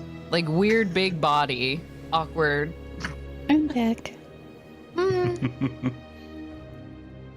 God, it's so Sam, good. y'all are making me get chocolate right now. It's just a chocolate moment. Just all very good. Y'all kill me. Hmm. I'm so excited for your new character. I love them so much. I love that, like, I feel like Nelson has somebody that understands him. Like, I think, actually, Ketri is Nelson's Nelson. Oh Yes. my god. Yes. It's beautiful. That is actually the perfect way to describe it. Nelson will take me under his wing. I know we've previously been like, who's the Nelson Whisperer of the group, but is Nelson the Ketri Whisperer? Like, Yes. oh my god, this is perfect. Nelson, will you teach me dark avian secrets? No. I don't know if that's what Ketri wants to be learning about. to Wait. start off. I thought it was just like a secret tome of bird books, bird details. Right? Sure. RoBear moves the goalposts on that quite a bit, I think. It's not that, is it?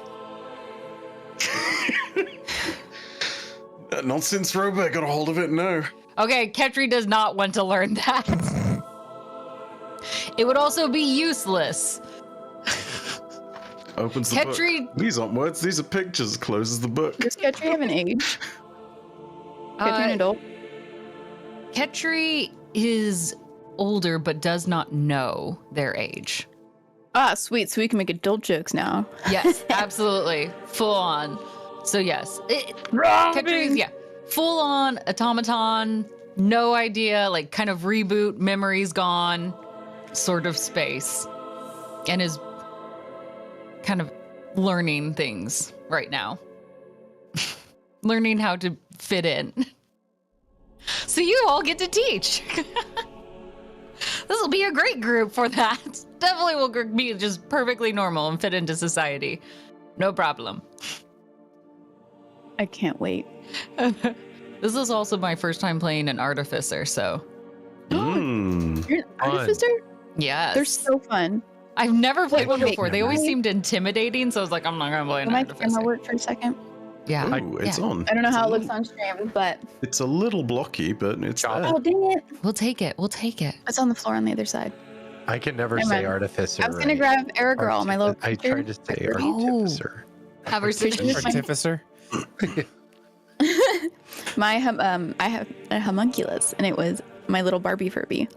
That's what I made Oh. very homunculus as an artificer, so she would ride that around.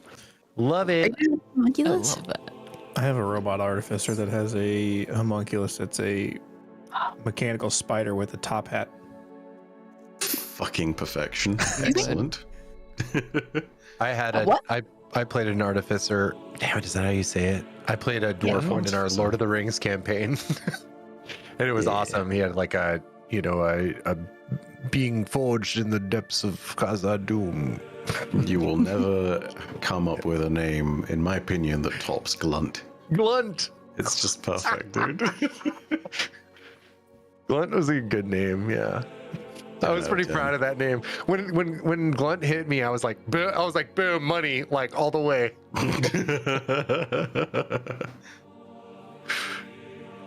Fucking excellent, honestly.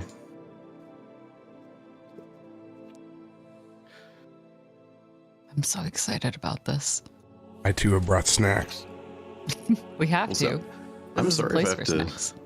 I'm sorry if I have to pause occasionally through RP. I don't know why, but suddenly coughs. So yeah, my apologies. You're not getting sick, are you? I was recovering from COVID for like the last week. Well, and it's a good thing that you can sleep all Yeah. tomorrow on the weekend. Oh yeah, good thing you're gonna be able to sleep over the next 48 hours. Yeah, you're not doing Yeah. anything, right? No, it's fine. It's fine. It's fine.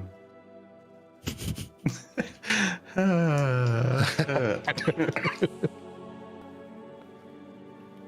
no, we've Content killed him. creation.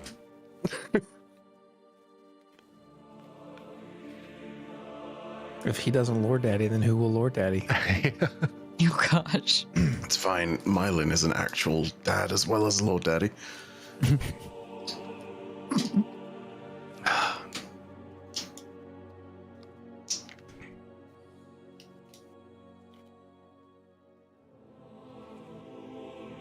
All right, I have granola. Good choice. Thank goodness. But have you booked? No.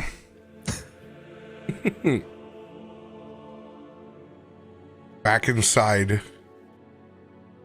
the manor.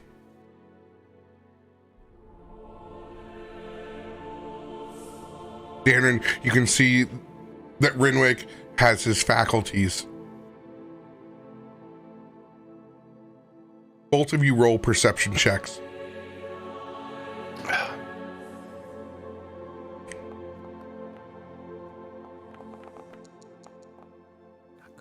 Quick note, by the way. Okay. I'm realizing this now. My character sheet is not up to date. It is one level behind. But that does not impact that roll. What level are we? 14. Mine also is one behind. Oh, Wait. Oh yeah. I'm 13. We leveled up, and I didn't do the level up. I did. Where do we do it now? Do we do it in Forgery? Or do No, we do you it still do in- D&D Beyond. Okay. It does not impact what's going on there, so do not worry. Oh, I'm already there. Yeah, I did update mine. Yeah. Oh yeah, because I got my new. Yeah. Yeah. Nelson just got Command I don't even know Undead. what the thing is, but yeah. I just got Command Undead, and I'm so excited. Yes. Dangerous. That is so What fun. level should we be? 14.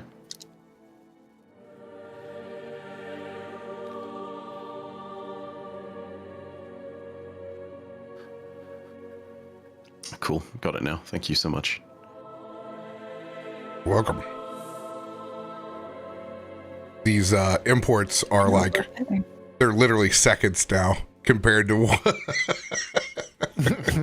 what I had before with it being AWS. yeah, It's nice. just like, Well, thank goodness for that. Woof. Oh dang, my perception's still the same. Yeah, like I said, that's totally not affecting that roll, but damn.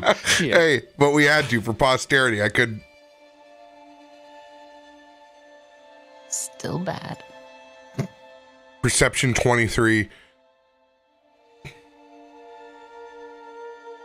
Zanryn. While Renwick can still only see the manifestation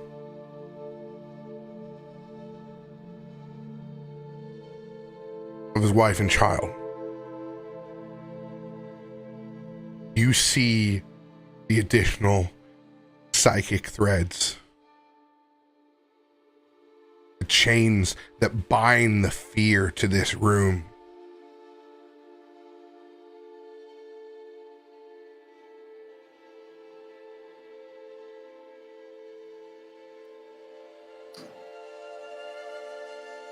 Can I interact with those chains to try and...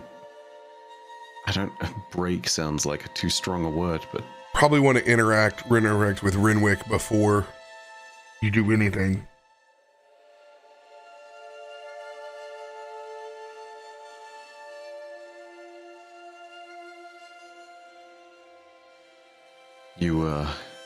You doing okay over there? Yes, well, this is quite something. As he just kind of stands and stares for a moment. Are they real? As real as any thought or feeling they had was. They're bound here. Bound by the pain of everything that happened. But we can fix that. It's been a long time since you've had to think about this, but you've had some time to put this at peace. I think you can help them. And perhaps more importantly, you can help yourself. I need you to understand before anything else happens. I understand what it is to, by nature, be driven as a carnivore. But the nature of a hunter that chooses not to hunt is something powerful. It's not just about control, it's about the righteousness of a choice.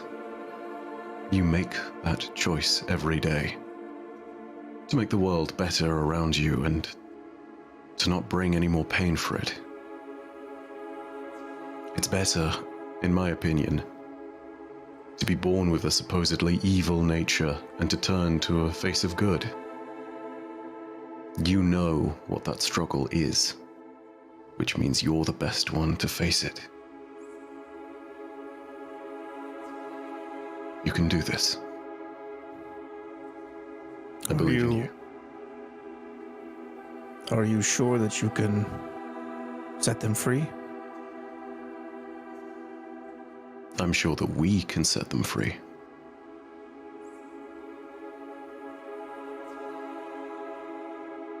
No matter what, we'll give it our best attempt.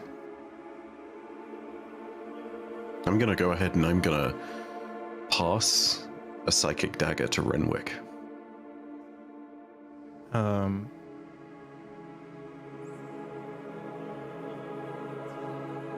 He'll take it, but if you could give me just a moment, All the time you need. he'll take his hat off as he approaches the larger figure and just not touching it, almost afraid to touch it. But he Helena, I'm not sure what to say here, but I filled the world with art the way you wanted to. And then he's going to kneel at the smaller figure. And I met a boy about your age recently. His name was Toff. And if you see him, make sure you take care of him.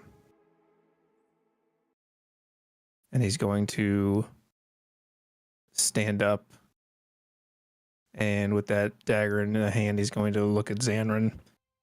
I think it's time to let the dead rest.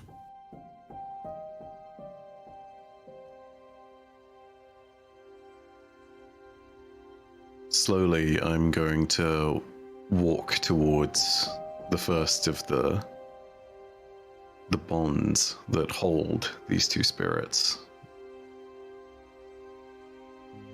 The knife in my hand does not immediately form into a knife. It sort of disperses. Whispers that then wreathe and wrap around the rest of the imperceptible chains that bind the two spirits here. And slowly, it doesn't cut through, but it begins the process of unknitting, as though you've taken a full cord of rope and have begun to pick it apart from one end, and it slowly unravels and unwinds. It's not a violent separation. Oh gosh. I'm gonna roll with an advantage card on that.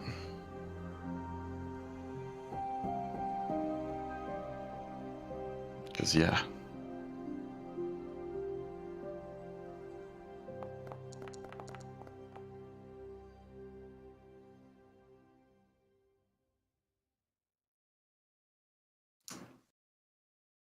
Is that your final number? Well, we talked about that D10 earlier.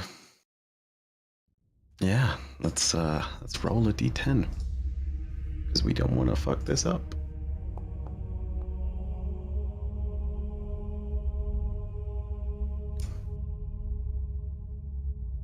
Yeah.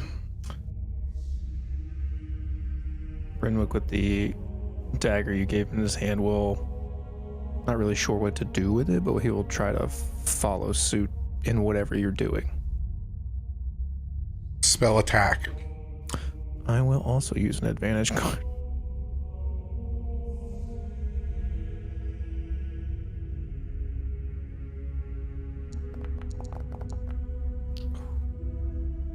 And a D10. Oh my I think God. if I have one, I think I have one. Actually, you know what? I'm just gonna luck. Roll another D20. Let's go. Reasonable choice, yeah. Mm-hmm. Just gonna It is look. advantage, so, you know. Do I roll again with advantage or just flat? Just one. On the luck. Okay, that's what I thought. Oh, there you go. I'll take the 33. Get you some. And as you both lean forward to unravel these threads, the static visages of these spirits begin to see your wife and child's face for the first time in many years. You can see the fear, the dread in their eyes as they look down as you begin the process of unraveling.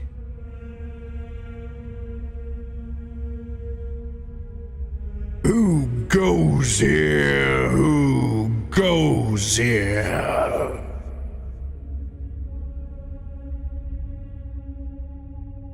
Renwick's just gonna look at Zanryn. What is it? What is this? Beats me, bud, but this is, yeah, this never happened with Biddy or Toff or anyone else for that matter. Yeah, your guess is as good as mine. Do we see anybody?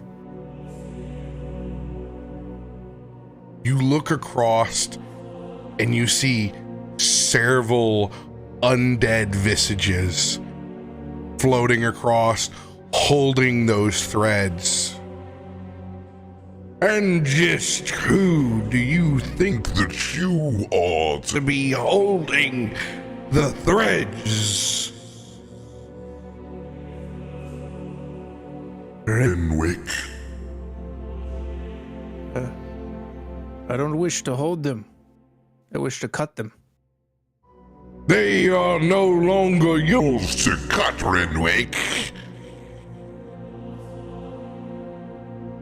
You've made your choice. I don't understand. Who are you? We are the keepers, Renwick.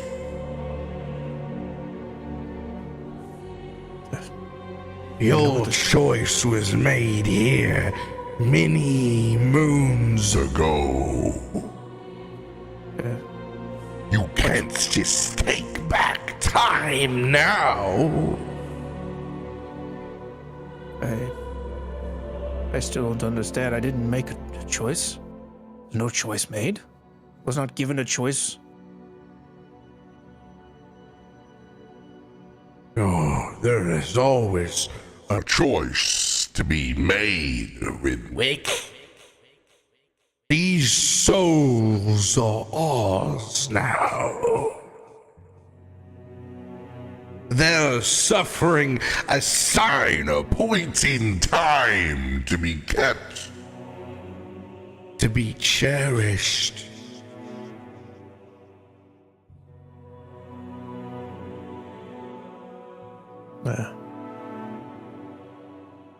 And is there nothing I can do to free them? You You are as dead inside as they are. You do not have a choice to free them. You defy the order.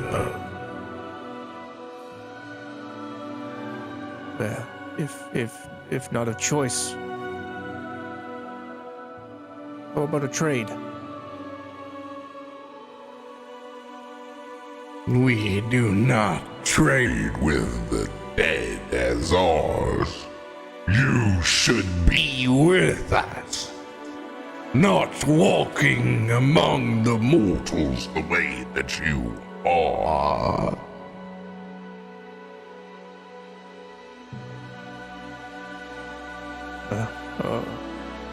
On that, we agree.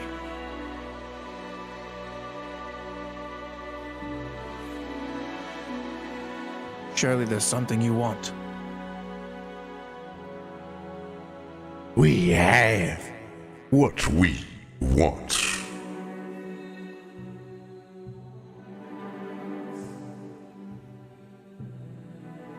He's gonna look at Zanryn. I don't know how to proceed in this place. With that insight check, can I see if their intent is genuinely that of a sort of neutral arbiter, or if these are kind of like parasitic? With what roll do you want to check this with? I just dropped an insight, but if you want me to drop something that's like Arcana, totally. No, go ahead. Insight 25. They seem rather possessive over this imprint, to say the least. Well, if you ask me, Renwick, I say that's nonsense. Everything they've just said. Take it from someone who's traveled alongside you through time and space, the threads of fate and life and death. It's all relative. I should know. My family transcends that line. There is no order, there is no disorder, there simply is. You're a part of this world. You may be dead. Doesn't mean you have any less of a heart. No. If it was impossible for us to separate these threads in the first place, then I might understand. But I've seen the way this works. I don't think they're any more than parasites. If fate was going to manifest in front of us right this second, I think it would have brought a bigger stick. What's the phrase? Well, then Keep doing what you're doing. we proceed. As he goes to continue to try to cut the threads with that psychic dagger. Where you cut, it keeps raveling back. It is not yours to cut. We told you so. They must remain. That's Hold on. Renwick, the thing that's shackling them here, perhaps it's the fear, the dread. Can you talk to them? Let them know that it's okay? I can try. As he looks again at the visages here. This all of your pain, all of your fear. It's gone now. It's long gone. It doesn't exist anymore except in your mind. There's nothing to fear. Simply walking through a door.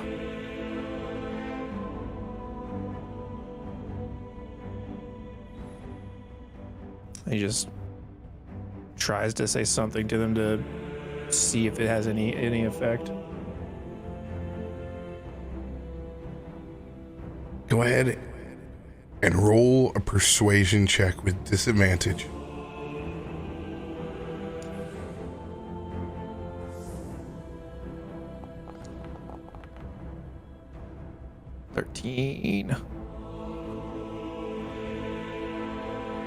They cannot hear you unless you choose to join them. Shall you finally, Renwick? And you can speak to them all you want. As they extend a thread out to you, Renwick.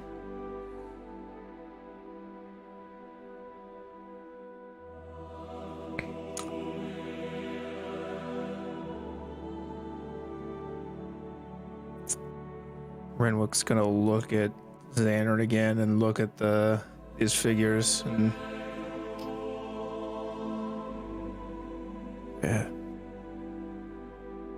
no matter what happens, thank you. Renwick,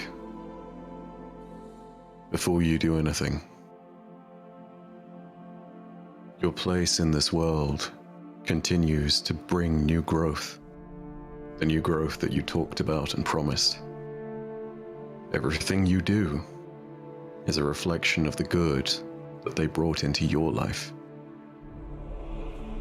And if you go, and if they're lying, if you walk into their arms and this is nothing but their chance at possessing you too, that good withers. Can I roll an insight check on these guys? Absolutely. Okay. Oh, my insight's so bad. I thought you were intellect based. No, bro. Oh, you're There not. I keep forgetting that. You're Sword. I can't think he's a wizard. I want to throw a D10 on it. Good plan. Ooh, here you go. 23. Oh, this entire situation stinks. The only part that seems right is that they have the upper hand in this situation of life and death. It's hard to feel hopeless. You're definitely reassured that you have your living friend with you right now, because if you were by yourself, there might not be any other choice. But you know, accepting that thread is leaving this material plane. And whatever bargain they have, while it may be with your wife and child, they're not in the condition that you hope to see them in.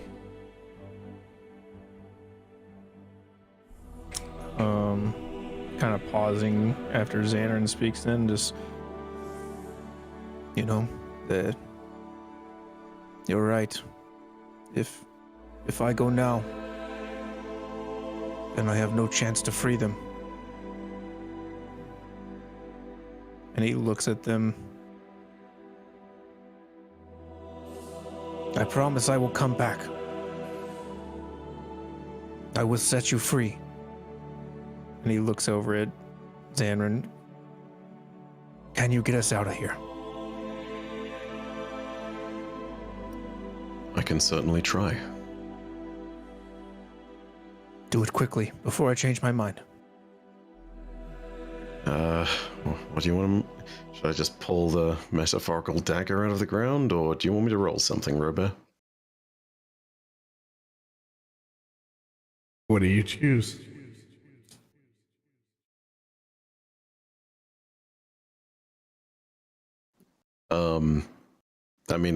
I'm asking for your input here as to what my options are. Is it possible to just pull a metaphorical dagger out of the ground and to leave? You you must do. No guidance. Cool. All right.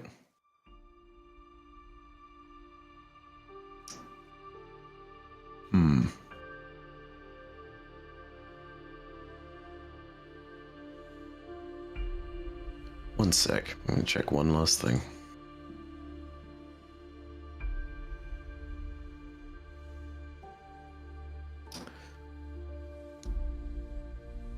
Yeah, okay.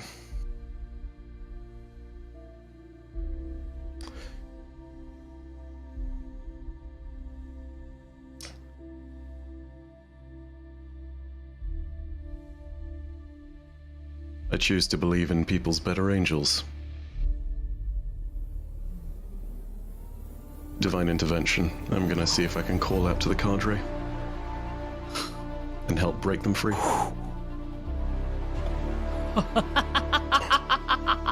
Damn. We cut these threads, baby. Yes. What the heck? Do it. Go big. We're going downtown. Go big or go home. Really around. Not expecting that one. Nope.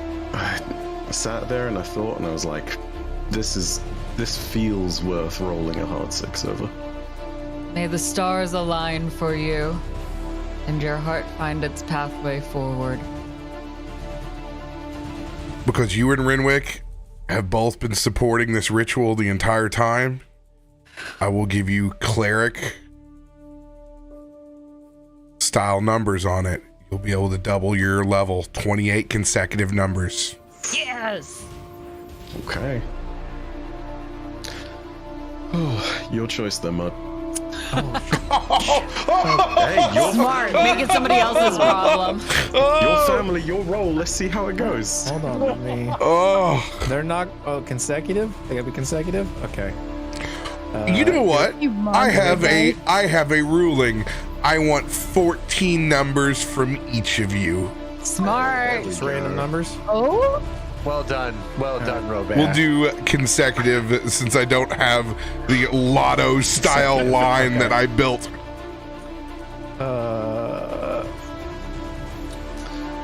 I'm gonna go 77 to 90.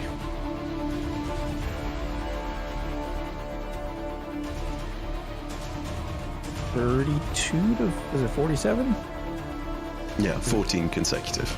Yeah, 32 to 47. Listen, who's gonna count if you get one extra number? oh my gosh. Even would be even. 48. 14, 46. Hut hut. Hike. Who's making the roll? We're gonna play a card and each roll a die, D100. What card can we? You would have to roll an advantage, or you would have to throw down a preemptive lucky. I don't have either of those anymore. I can roll I do have a divine intervention card. I can roll a lucky. Only one divine to reroll intervention. it. Okay. I don't know how my cards get pulled in. Yeah, I'll throw down my preemptive lucky. Okay. I was like, I'm sure I have something. You roll Sure. first, Mud.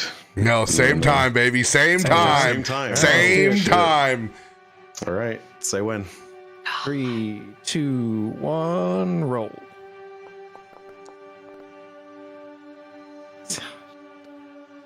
I didn't see yours. Oh, mine didn't roll. It did not Yeah. roll. We only see the 16. Oh no. No. Can I give him I got a D10 inspo. No. I give him plus whatever numbers he needs. As you call upon the powers of a plane beyond,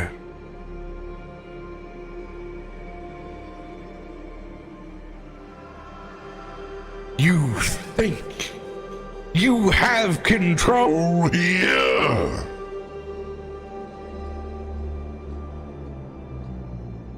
You reach out to the dead.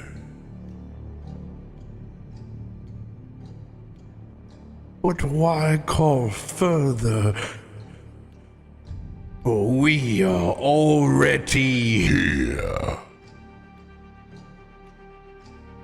No one can save you now.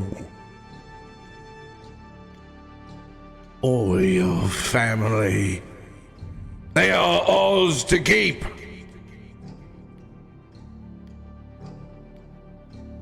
Now you owe us an offering.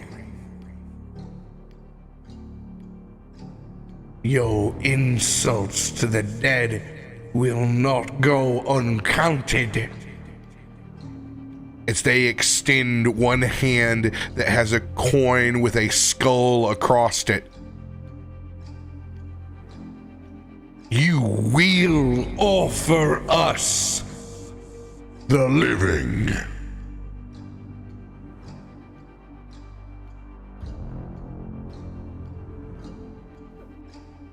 We require a soul for your transgressions. And what if we refuse? You have no choice in this matter, dead one.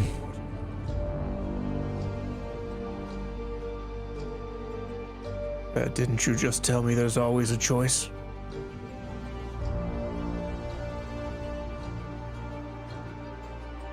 The time for negotiations has left.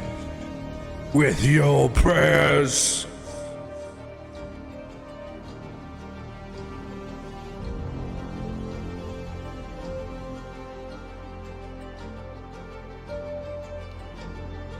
And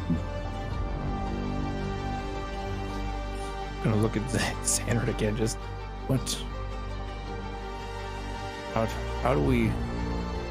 What do we do?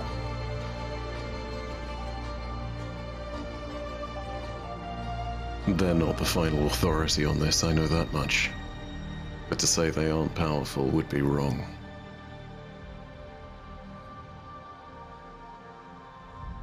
I can try and break the ceremony and we can try again later.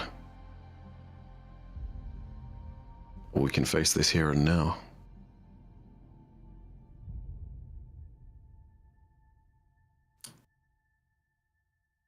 I don't think it's wise to face something we know nothing about. As much as I want to. And the moment I hear those words, I'm going to try and break the circle of the ceremony and pull us out.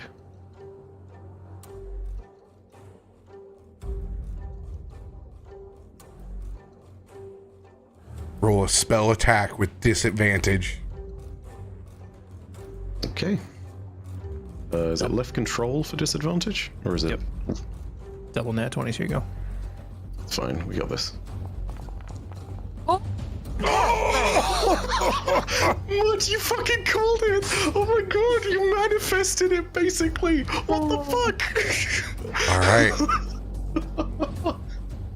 Here's the roll.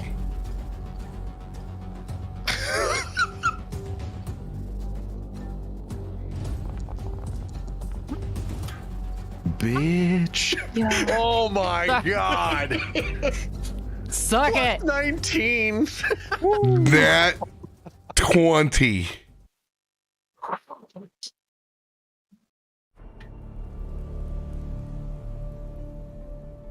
How do you try to remove yourself from the ceremony? As I pull back my psychic blade, slowly the whispers that had tried to uncoil the bonds start to manifest back into a blade, and from there, everything around us starts to get pulled back in there too. And back where we're standing in the real world, it's as though the blades are physically pulling the energy back into themselves. It's as though you're watching ink on a page in reverse, and the pen is not writing words, it is unwriting them. The energy is being pulled back into the dagger. The circle is unmaking itself. No! No! No! You can't elude us now! They are ours the grape. Don't let them take our quarry. We've kept them for so long! As you snap the threads in the ceremony at the same time, like Simon Belmont himself, you whip those threads back and pull the souls away from the keepers. In one explosion of psionic energy, you see it pulse as you bring Renwick's family across from the grasp of the Seekers. We will not forget! We will remember what you owe us! An explosion of energy.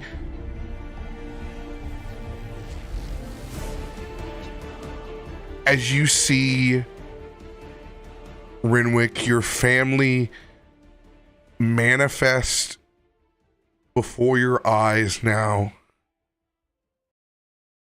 No more fear.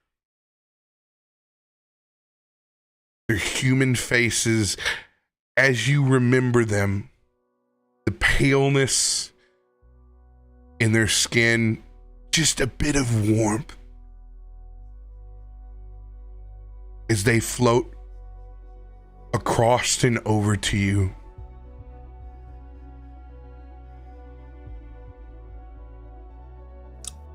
I don't think he has anything to say. He just, like with the orbs before, reaches a hand out to try to touch.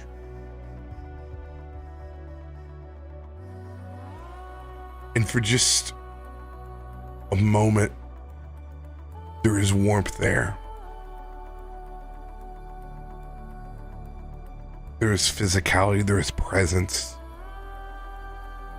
before it fades. As you feel the clutches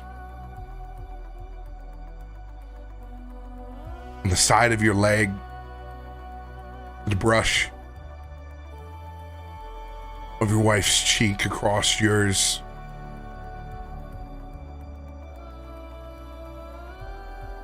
As a small kiss is left behind as they dematerialize.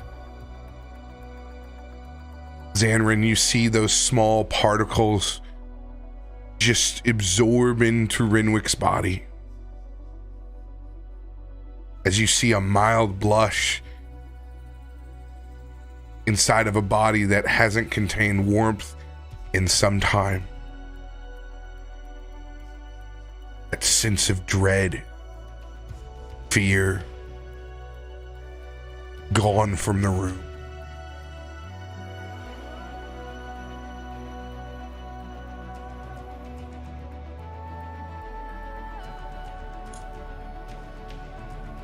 No monster could have done that. Only you. Well done. He's just gonna just say thank you. Thank you.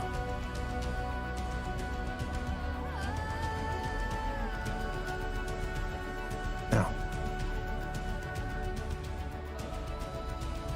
we won't be needing this place of nightmares anymore. As he's going to reach out, and as they leave, just cast a firebolt to burn the whole house down.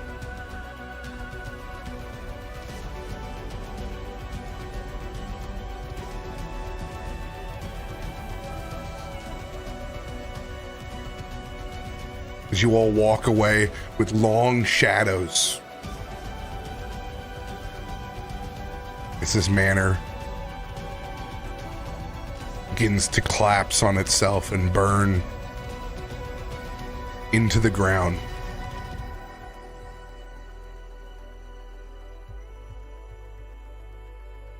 You make your long trek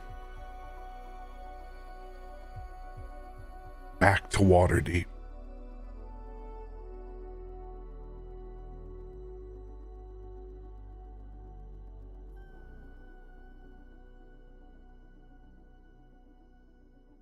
Way to go, Nat 20. God damn. Beautiful scene, guys. Jeez. Manifest that mud Sometimes energy. you just gotta tell the dice what to do. You know, you gotta slap them around a little bit. Mm-hmm. That was so clean. Burned it. He doesn't need the house anymore. Yeah. Oh, it's classic mud. He's minted, dude. He doesn't. Yeah. Fuck that place. Back inside the library.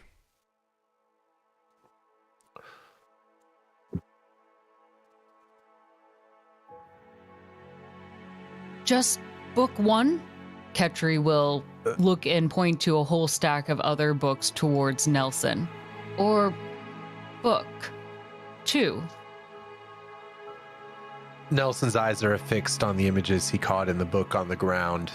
Rishal, that book, what is that book? How much is that book? I need that book. And he's like crawling over to it. Oh, this one, Tome of Nature.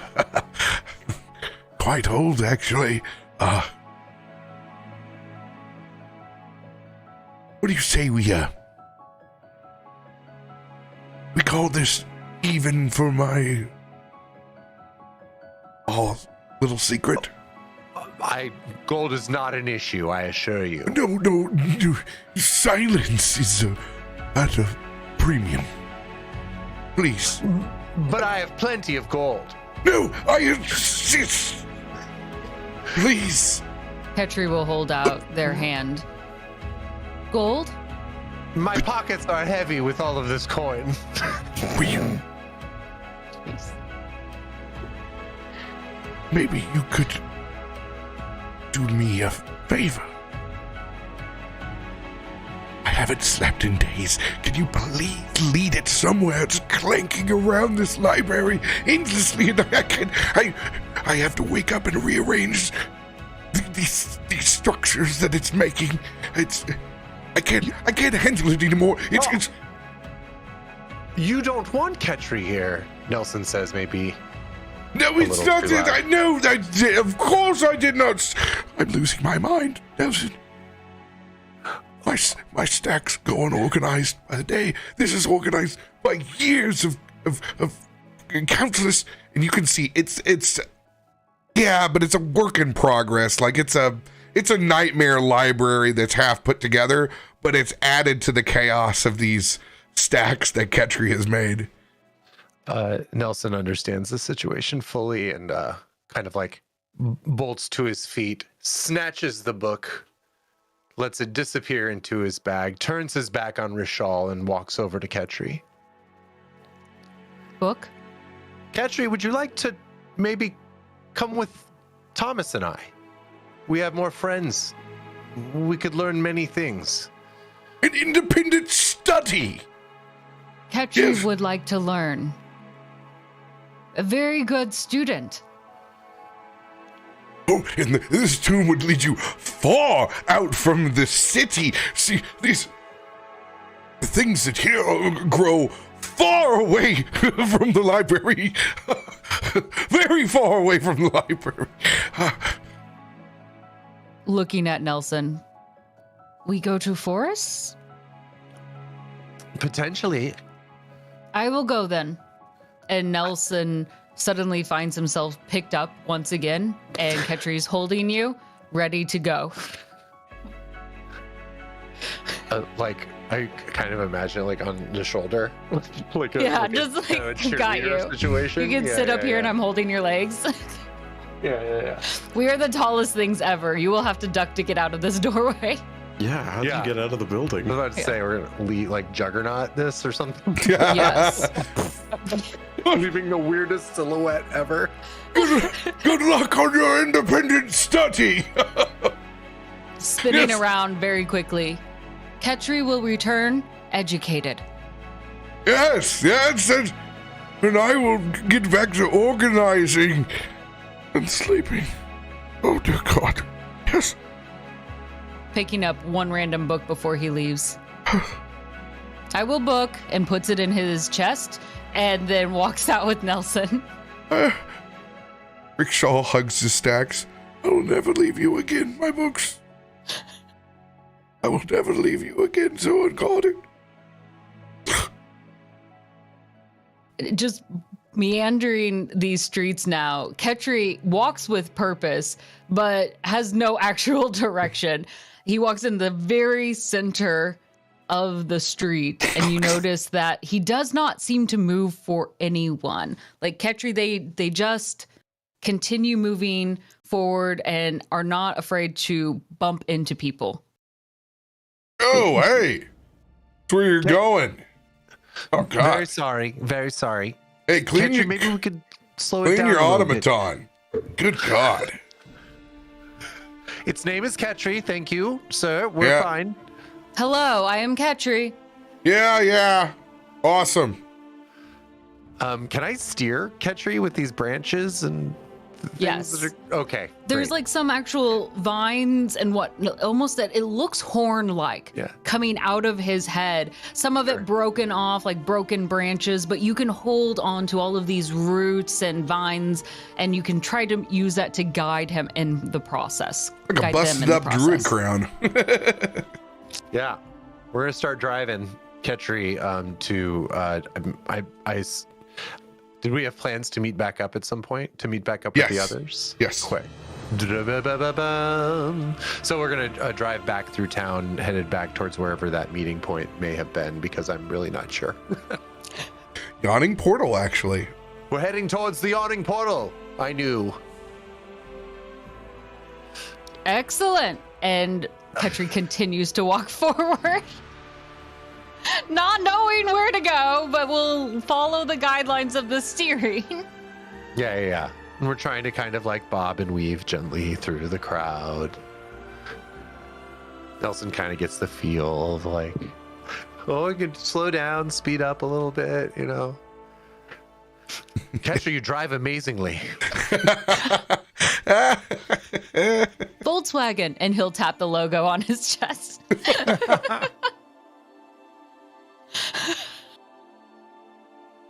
While we're driving, Nelson really wants to try and peek at this book because it is chewing at the base of his head. So once he kind of gets a little more comfortable with steering Ketri and it's a little more, a little more on autopilot, Nelson's definitely going to whip out this book to take a look at, especially just the page that that caught his eye in the store. Friend, Yes, why Ketri. do you book? Well, you see, I lost a friend, and I don't ever want to lose a friend that way again. Do you need help finding them? I don't think that we can find them. But I'm hoping that these books will help me find a way to not lose one again. What do you feel when you lose a friend?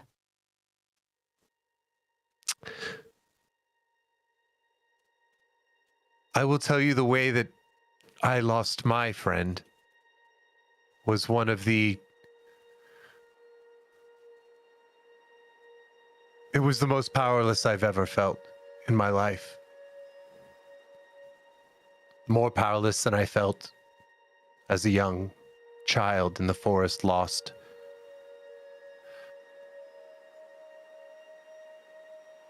But there's a strength in it. There's a strength in their memory that drives us, that guides us.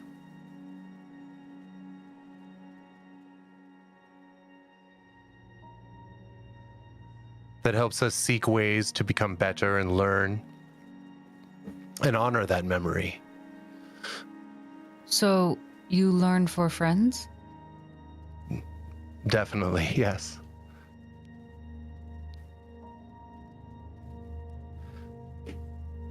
What you learning now? Well, when we fell down in the store, this book had an image in it that, well, the image was of something that I've experienced, of something I've seen related to the death of my friend. Death? Yes. What is death? You know the trees and how Strong. some of them eventually fall and then are gone. But things grow from that. They do very much indeed. But they may not be the same as they were. So, your friend is no longer the same. That is correct, yes. You have a very good understanding of this, Ketri. So, will you always be the same? I don't think any of us will always be the same.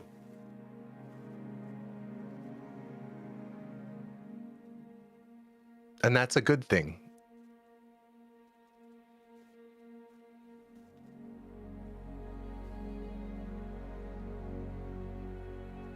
How?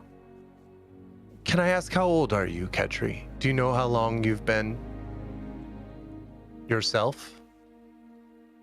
Ketri has been aware for 122 days now. Oh my goodness. Where did you come from?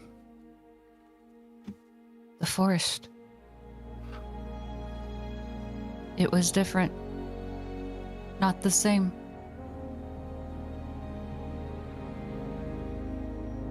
Ketri felt things and is learning.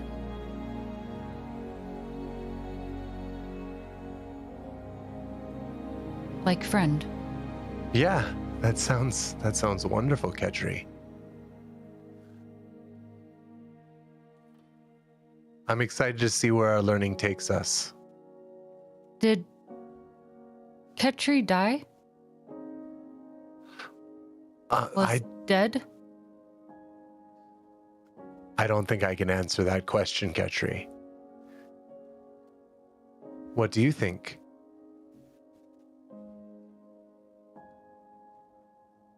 Ketri is no longer the same. Same as? I do not know. I know now. I did not know then.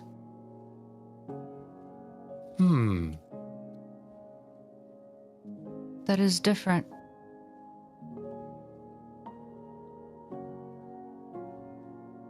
But Ketri makes friends. Nelson, friend. Undoubtedly, and we have more friends to meet as well. I have acorns for them. And you notice Ketri opens up, and inside at the bottom of this giant barrel of a body that's thick, like it's a tank of a body, there's just a whole collection of acorns at the bottom of this. There is a lot of nuts. Like a walking maraca. Yes.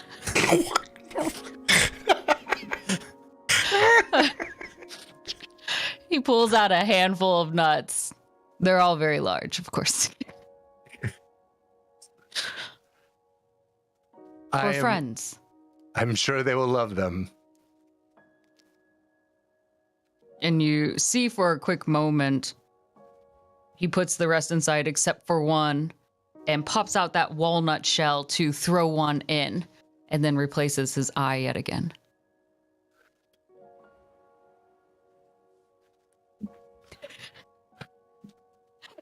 That's quite a skill, Ketri. Can I ask why you do that?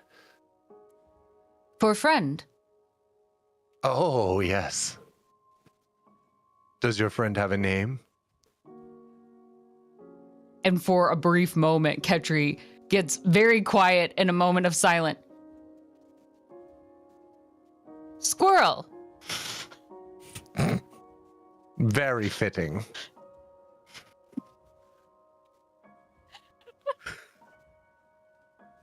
A very fitting name. A name Nelson would give as well. Squirrel. Pet?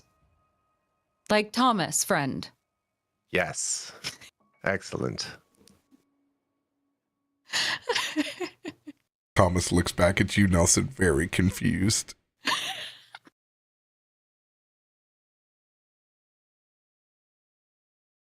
Yeah, does Thomas really understand what happened to him? I never really got that. He's your familiar. He's Yeah.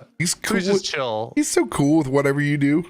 He's Yeah, it's happy. like 80s cartoon style where you're like, and everything's just fine. Yeah, It's like kind of an adventure, you know? It's like new form. Yeah. For a quick moment, Ketri will actually stop walking, and it feels a little abrupt. And you'll notice right at your hands now is Squirrel, just sitting in between, staring at you. And he looks a little ragged. It's Well, this Ren and beautiful Stimpy style. chestnut squirrel. Its tail is just a little mangled at this point, as if it's been just overly brushed to that point. And its eyes stare at you as if it's judging you. One pupil is slightly larger than the other. Obviously a little quirky on that end as it eyes you up and down, studying you a little bit.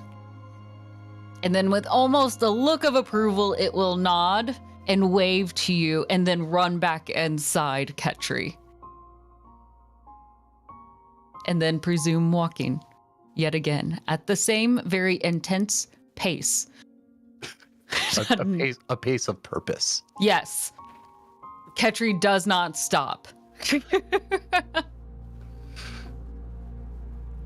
Well, Ketri, do you know what it is you'd want to learn about? Do you have anything in mind? How to learn. Oh, I think you know that. I think you've got that down. Ketri has words and will pull out that book page yet again.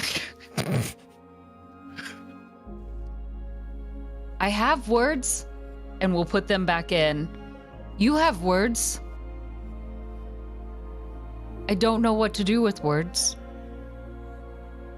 Well, the words on the page are just shapes that represent the things that we're saying to each other right now.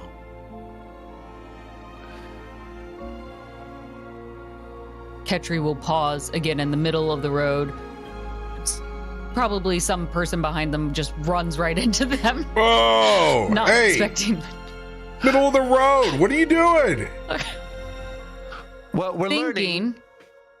Yeah. Learning. I think you should get to the side of the fucking road. That's what I think. Ketri looks at this person for a quick second. No. And will continue to look forward. You know, Ketri, I've got Fucking weirdos in this ward, man. God. Ketri, your old boss, gave me this book for free, so I actually have some extra money. Perhaps we should go get you a bath or an oil or a tune-up. Can we go do like a C3PO scene somewhere? Like You're gonna run me through like a car wash or something. like a wax oil dip. You could definitely go to a machinist for sure. Of note, Ketri is a bit of a walking garden. Oh, right. Things actively growing on him, vines, even on his back, is just a giant log that he carries. And the things are alive. Yes, things are actively growing on him and through him. I don't think Nelson would take No, I agree. that kind of automaton. It's a Maybe work of a art. horticulturist. Yeah. It's gardener probably of the some sort? greatest machine that you ever seen. Like it's combining Right. everything that you love. Right. with like everything that you would disdain. Like this is the perfect you're right. automaton. Nelson Maybe would you buy me some 100,000% be succulents? down with the rust and the grime and the Yeah. verdigris. If there's a and all plant of you'd it. like to Yeah. add to me, you can definitely do that. You're like, you look like you need some color. Here's, I don't know, something. A flower. So we'll always have fresh oxygen, right? Like we can Yes. get 5 conditions. This is how we spell jam. With both of you discussing the finer points of a secondary plant addition to Ketri's armor. Biddy, where do we find you after your several days stint of relaxation? Biddy would continue to just take pleasure, exploring, trying her best to avoid anybody that she does know, just 'cause she really doesn't want to be distracted. She wants to focus on her peace of mind and recenter herself before this overwhelming feeling of grief wins. And she won't let it, because Toff always encouraged her, and she wants to be more like that. So eventually, after the end of all of her respite and staying away from everyone, definitely overfilling her belly at different places, she would wander back to where she had last left her friends. And probably be later in the day, sun going down, as she wanted to really get a full last day in before reality set in again. She would barge into this tavern that they were staying at. Run! I'm back! Yelling around. Because she doesn't know if the others have returned or if they would, but she figures Brom's a homebody and would have stayed. And Brom is gone. She's running up and down the stairs and then banging on your actual room. Brom! Don't make me barge in there. Do you barge in? She barges in. And she kind of like shoulders it a little bit because maybe the door's a bit jammed. Like some of the wood just wasn't cut properly. So as she shoulders this door and it busts open, she kind of trips in a bit. Brom, where the hell are you? What does she see in your room? There is a letter on his bed. No way. She clocks it. And looking around one last time just to see if he's really not in here, she goes and sits on his bed, and picks up the letter and opens it. What does she read? Dear sister, I wish I never had, but truly love.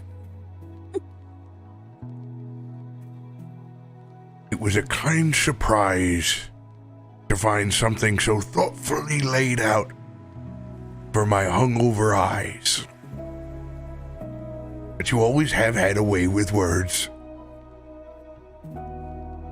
And it made me smile, even though I woke up very late with no coffee. You could have at least, it would have been cold by then. I woke up at 6 p.m. Oh my gosh, Brom. He underlines it like a boomer with 5 exclamation points. But your couple of days away inspired me. Matter of fact, while you're reading this, that night I didn't even go out. I went for a stroll in the city. Took in fresh air. I headed to the temple. One I haven't went to in a long, long time. And you know what? It got me thinking.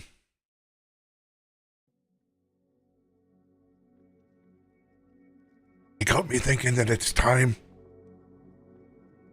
I put some actions, and not just my words down.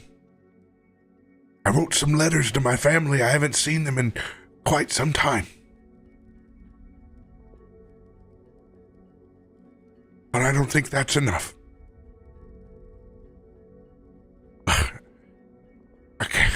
I can't believe I've even done this, but I still have the room rented as accordingly as. But if the time of you'll be reading this, I'm going to visit my family, Biddy.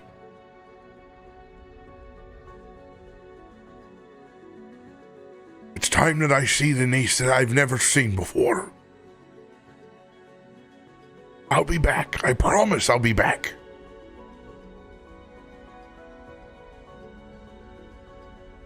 I won't be gone long. But I need to check in on my family. I've buried myself with my work for too long.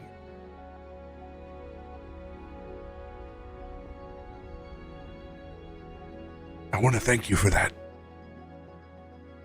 Because you're my family too. You've been the closest thing. I'm getting buggered by my own for so long. Thank you. Thank you for showing me how important family is. I'll be back in a jiff. After all, somebody's got to drink you under the table. Mm-hmm.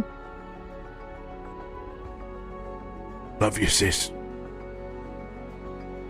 Rom. Biddy is staring at this letter and she's tearing up. God, I hate how much I love him. But he'll never know that. She folds the letter, puts it in her pocket, and kind of pats her pocket a second. You better be safe, she just says to herself. She probably be wiping away a couple extra tears that are just trying to escape before standing up, breathing in deeply, try to get rid of the redness that's been occurring under her eyes and the little splotches of a heat rash from getting so anxious over this. Ugh, Brom! You better be back soon as she's opening the door and then slams it behind her so she's back out into the hallway. If you could not slam the door next time, I would appreciate it. Oh, I'm so sorry. She's looking around.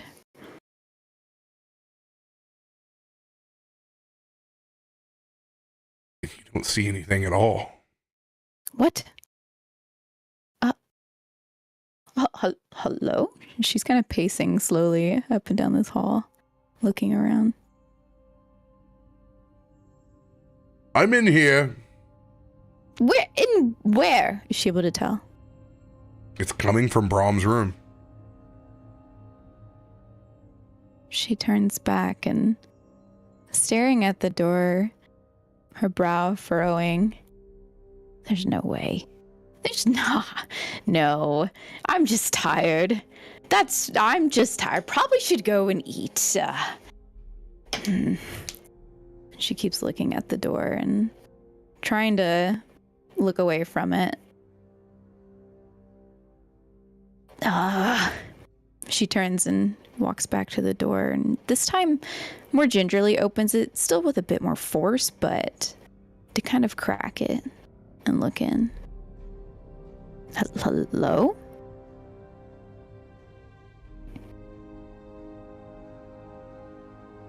And you see that angel of Helm manifest inside of Brom's room.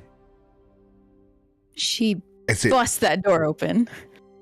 appears up out of his shield that he's left here. What the hell? You don't think that he would leave you alone? I'm fine. I mean, welcome. It's nice to see you. It is nice to see you again. In a much better state than I saw you last. Oh, whatever do you mean? She's getting a little frazzled. It's not like to look weak. You are in good health. I am here to protect while Brom is gone. Wait, but who's protecting Brom? Brom is always with the Watcher. So he's always watching? I'm sorry. He is always watching. Oh, okay, so I was correct. So, My name is Yale. Yale.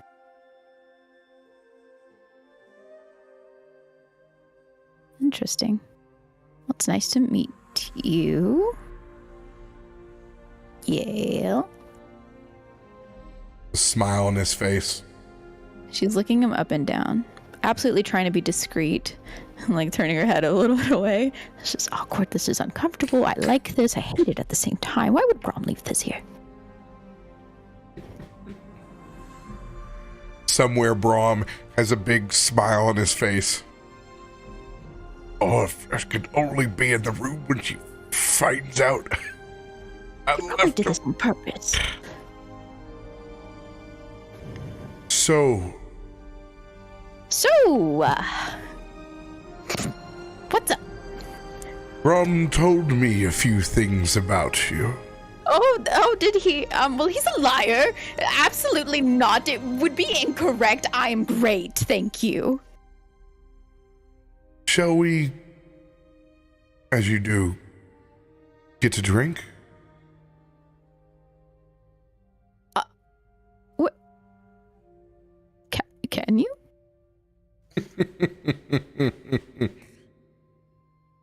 He laughs and smiles and puts a hand on your shoulder as he brushes by with those feathery wings that disappear as he takes a slightly more immortalish stance from complete planetar and angel, still shaved, clean head, and very angelic and Azamar like, just no longer knocking around the hallway with two large wings. Have you always been able to do that? Always. Huh. Always. As his voice comes down from its angelic stature. So, have you ever had a drink before? Many. Have you ever had the 9 levels of hell? No. Ryan gets from every time. And she starts marching pretty proudly downstairs. It's never too early to drink. Your planetar follows you back to the bar. Okay. She now coming down the staircase with this planetar follower.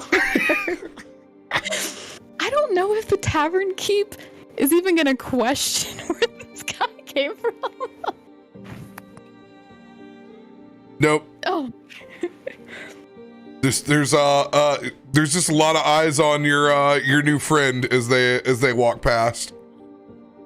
She tucks her hair behind her ear, like blushingly, as she's walking around the tables and going up to the barkeep. Excuse me, me and my friend here would like 2 9 levels of hell. I'll be obliged. Looks like he could go through 3 or 4. Good God. It stares up at this He's a good god. I'm sorry. almost 8 foot tall. I'm about the same height. Yeah. Yeah. She's sitting on a stool while he's standing next to her, so she's a little taller. There's a Goliath across from the bar that's like, that's a big son of a bitch. Actually, I think he might be the son of something else. Kind of looks over at him. He's slightly jealous of the ripped stature of this Adonis. So, you said there was 9 levels, but there's only 1 drink. Yes, that's the fun part. The first one's down and he sets it. Bring me the second, please. And she has hers in her hands. She's about to drink it, but she's turning her body to slide it down the bar a little bit, looking at him confused, but also curious. Bottoms up.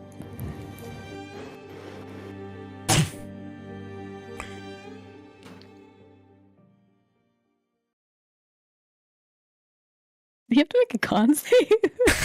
Oh, yeah. Oh, here it comes. Oh, yes, you do.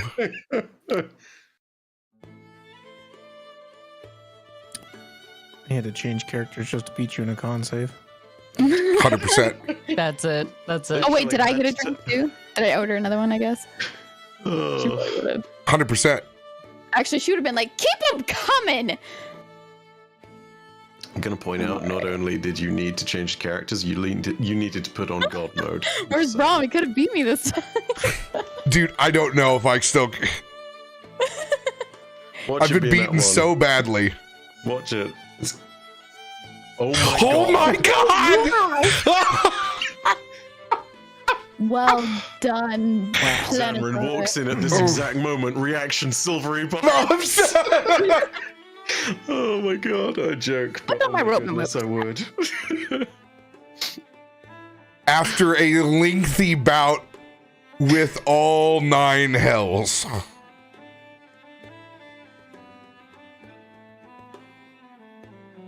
I think someone needs a long rest. I like the sound of that. Works every time.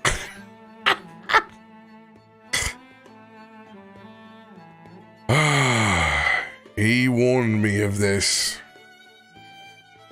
What of a long rest? At least take me on a date first.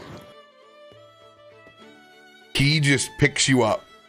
2 hands. She kind of almost vomits a little bit.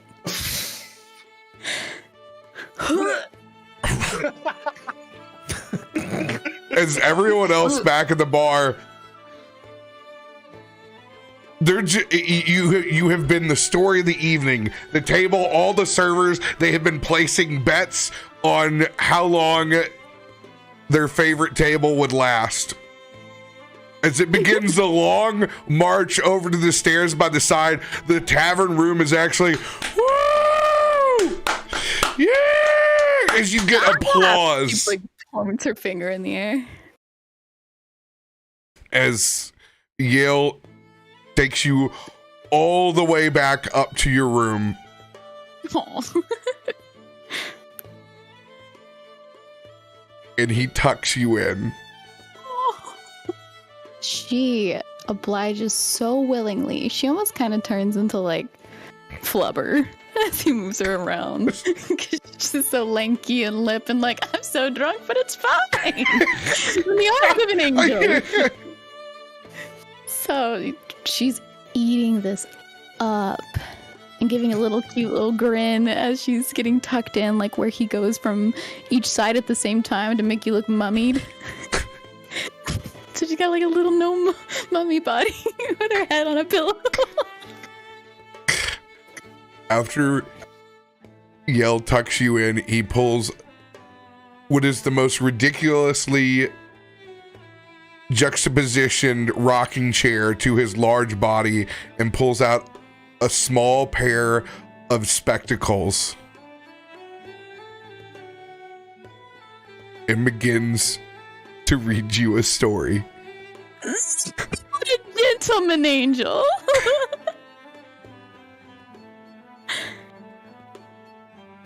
Until sleep takes you.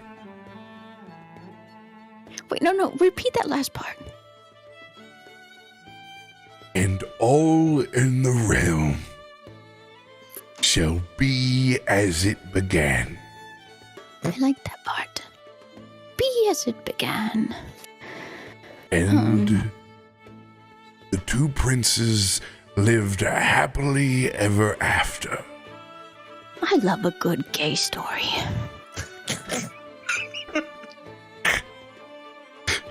True story. I found that book in my Airbnb and it was amazing.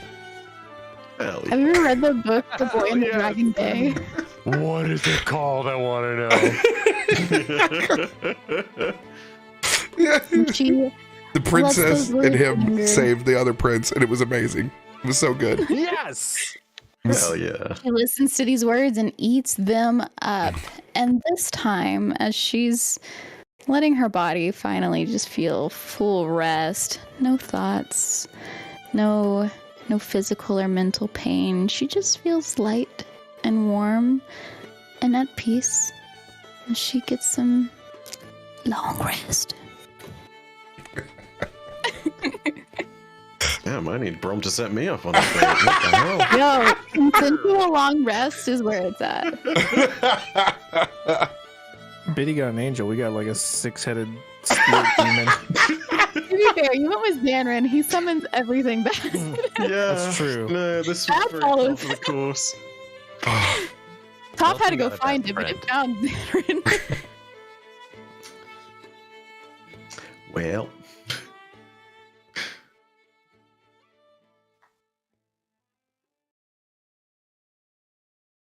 One last story to touch on.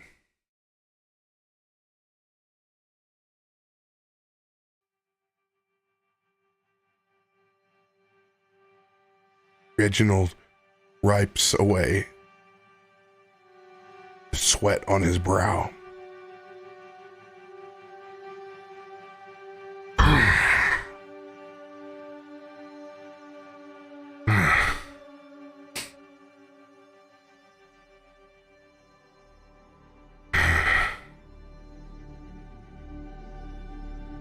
His surroundings are dark.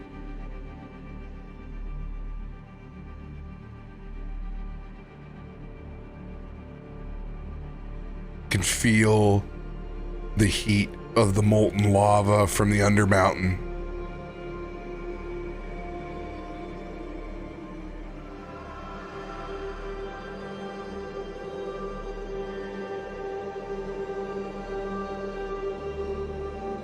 As he pauses,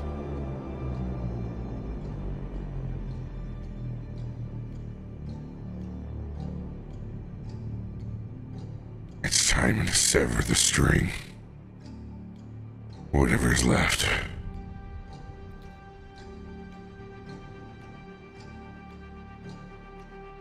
Looks down at the wound on his neck. It's unhealed. He's pale. He looks rough.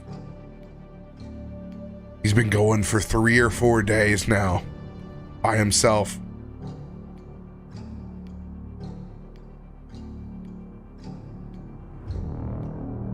I can't let it get to me. I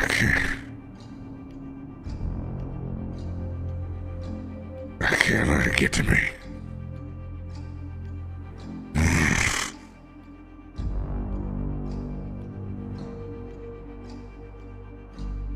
As he cleans his axe, and there's just a wake of Undermountain creatures.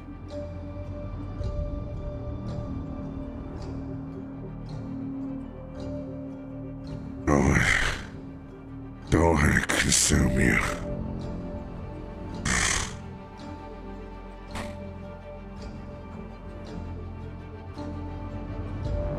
As bits and pieces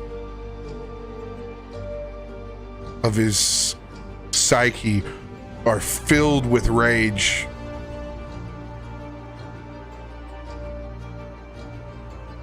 you can't go back where you came from. You gotta find it.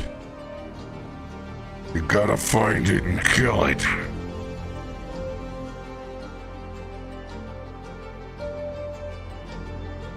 As he wanders in the darkness, you can hear the skitters up and over the walls. I hear you all. Take me to the Broodmaster. Now.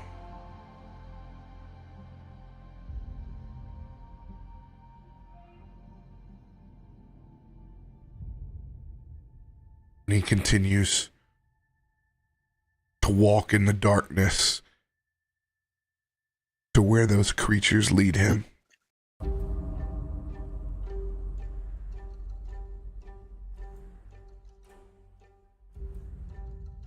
With everyone else headed back to the yawning portal to meet up.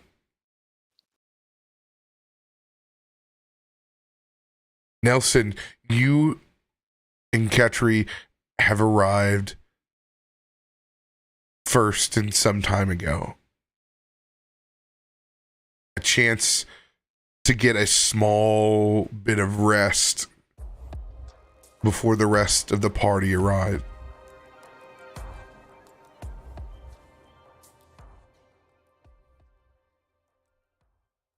We wait for friends? Yes, I believe this is the meeting spot. Are friends hiding? And Ketri will start looking under the tables or lifting the chairs, trying to look for what might be friends. Ketri, how are you familiar with hiding? Hiding is important. And Ketri will actually climb under the table. See? Hiding. Is it effective? Like, can we get a stealth check or something? Can I see how well you hide? I will definitely roll a stealth check. I'm very excited about this. That's about as good as I thought it would be. It's a 12. Not bad. Thank you. Thank you. Stealth. As if like a command, and you just see Ketri pause as if completely frozen.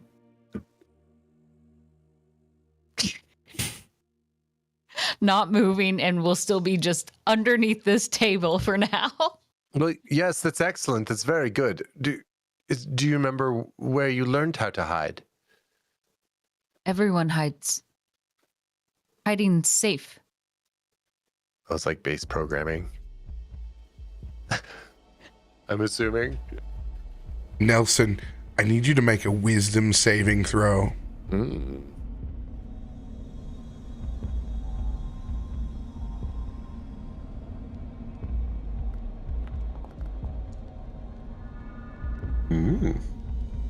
Dirty. Something in that book calls to you to open it back up. So with Ketri under the table, Nelson whips the tome out. He has been feeling an itch at the back of his brain ever since he saw the image on the floor of the bookstore.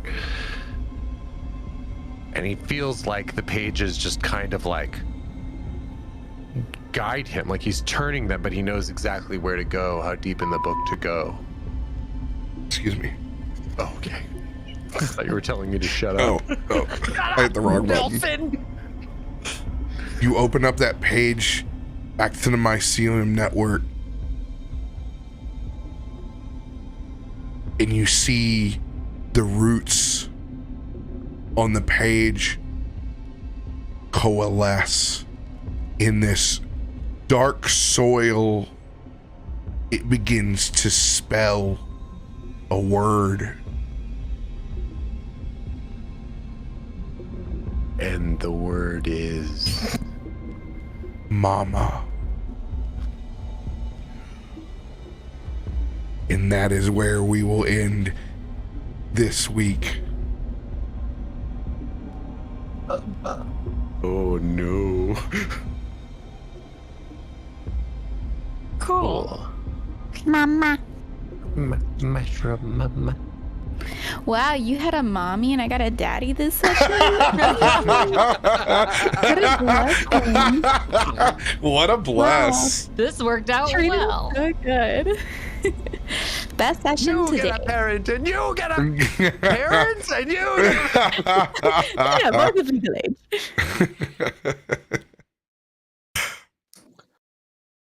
Okay. That's great. Good job, everyone. Woo, that's a lot. Amazing work, everybody. And now we have Ketri. Yay! Welcome, Ketri. Welcome, Ketri. Thank you. Very excited. New friends. No pressure, everyone. Oh, it was so good. You guys are all so fucking talented. That was Holy really fun. shit. 10 out of 10, everyone. I was forgetting to do my job because I was so in it. Just sitting there listening. I'm like, oh shit, I gotta ask you things. Move stuff along. I don't know. Just keep doing it. I'm here. I'm listening. We're the DMs now. You were. You guys told a fucking awesome story. Oh, hey, you're back in it. Your head's back in it. It's nice. Just tell stories where you don't have so much. You have a moment of not cataclysmic pressure that's on your chest, so you can tell some other stories. Let's fucking go. I'm That just was a very pleasure. happy that it was a pleasure. I'm just really happy to have someone else to teach to steal things. It's gonna be great. Oh yeah, what do I get out of all that? Yeah, shit, we never actually considered a thing. Don't I Aside get a from- thing? Yeah. We're all leveling up again. There should be some kind of thing attached to the Cyanka with you now. You will be empowered by it somehow. I don't know how though. Biddy gets teleports. Toff got. I also get to read your 19 to mind. 20, but yeah.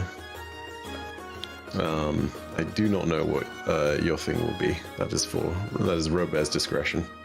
Well, you know, if it was my choice, I'd be like, hey, you know, double your spell attack or something. I don't know. That sounds balanced, right? It's fine. I'll take a 28. Yeah, I'll take a plus yeah, 28. it's just, you know, we can do that. That sounds about right. Seems fair. Now, I think I have a good idea around vampiric touch, since you got a little bit of your soul back. I think maybe a increase to vampiric touch healing, probably where we'll go with that soul anchor. Hey, RoBear, if you zoom out on the map that you have right now, Is Angel why is Baby the by the Planetar river? taking a dip in the water? Because I needed his card. Better question is, why is there a Hang out. parking lot? Why is there a parking lot there? That's why we don't fucking zoom in. Let's zoom out. There's a lot of pavement here. Whoa. Hey, but it got me Tell him some the front library stacks wall. quick. It did. That guy's got veins.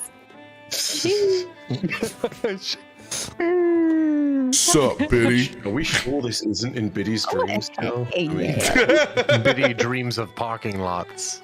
well, I was thinking more. You of might have Sly gone to Ride. Yale, but have you ever gone to Pity? It looks like Shaquille O'Neal walking around with his wife. With painted green skin. Yep. I'm so glad that I got to read you a bedtime story. That was beautiful. I'm glad I That went was back and beautiful. asked to repeat the last line. He read me the most proper story. I love it. Okay, now it's your challenge to make another one of my angelic beings blush. So, God, you can have your fucking fly around with your planetar now. This is great. It's so good. Yeah, I wonder. I was hoping we would get a little flashback back to Brom on his way to his family. Just have to wait. Everybody, thank you for joining us. We're back. The crew is back. Feels good. Looking good, feeling good. 2023. I'll look better next week. I promise. We'll find out what all this mycenial mama stuff is about. We'll see you then. Love you guys. Thank you.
What's going on, everybody? CaptainRoBear and crew here for Meteorian Core, episode 42.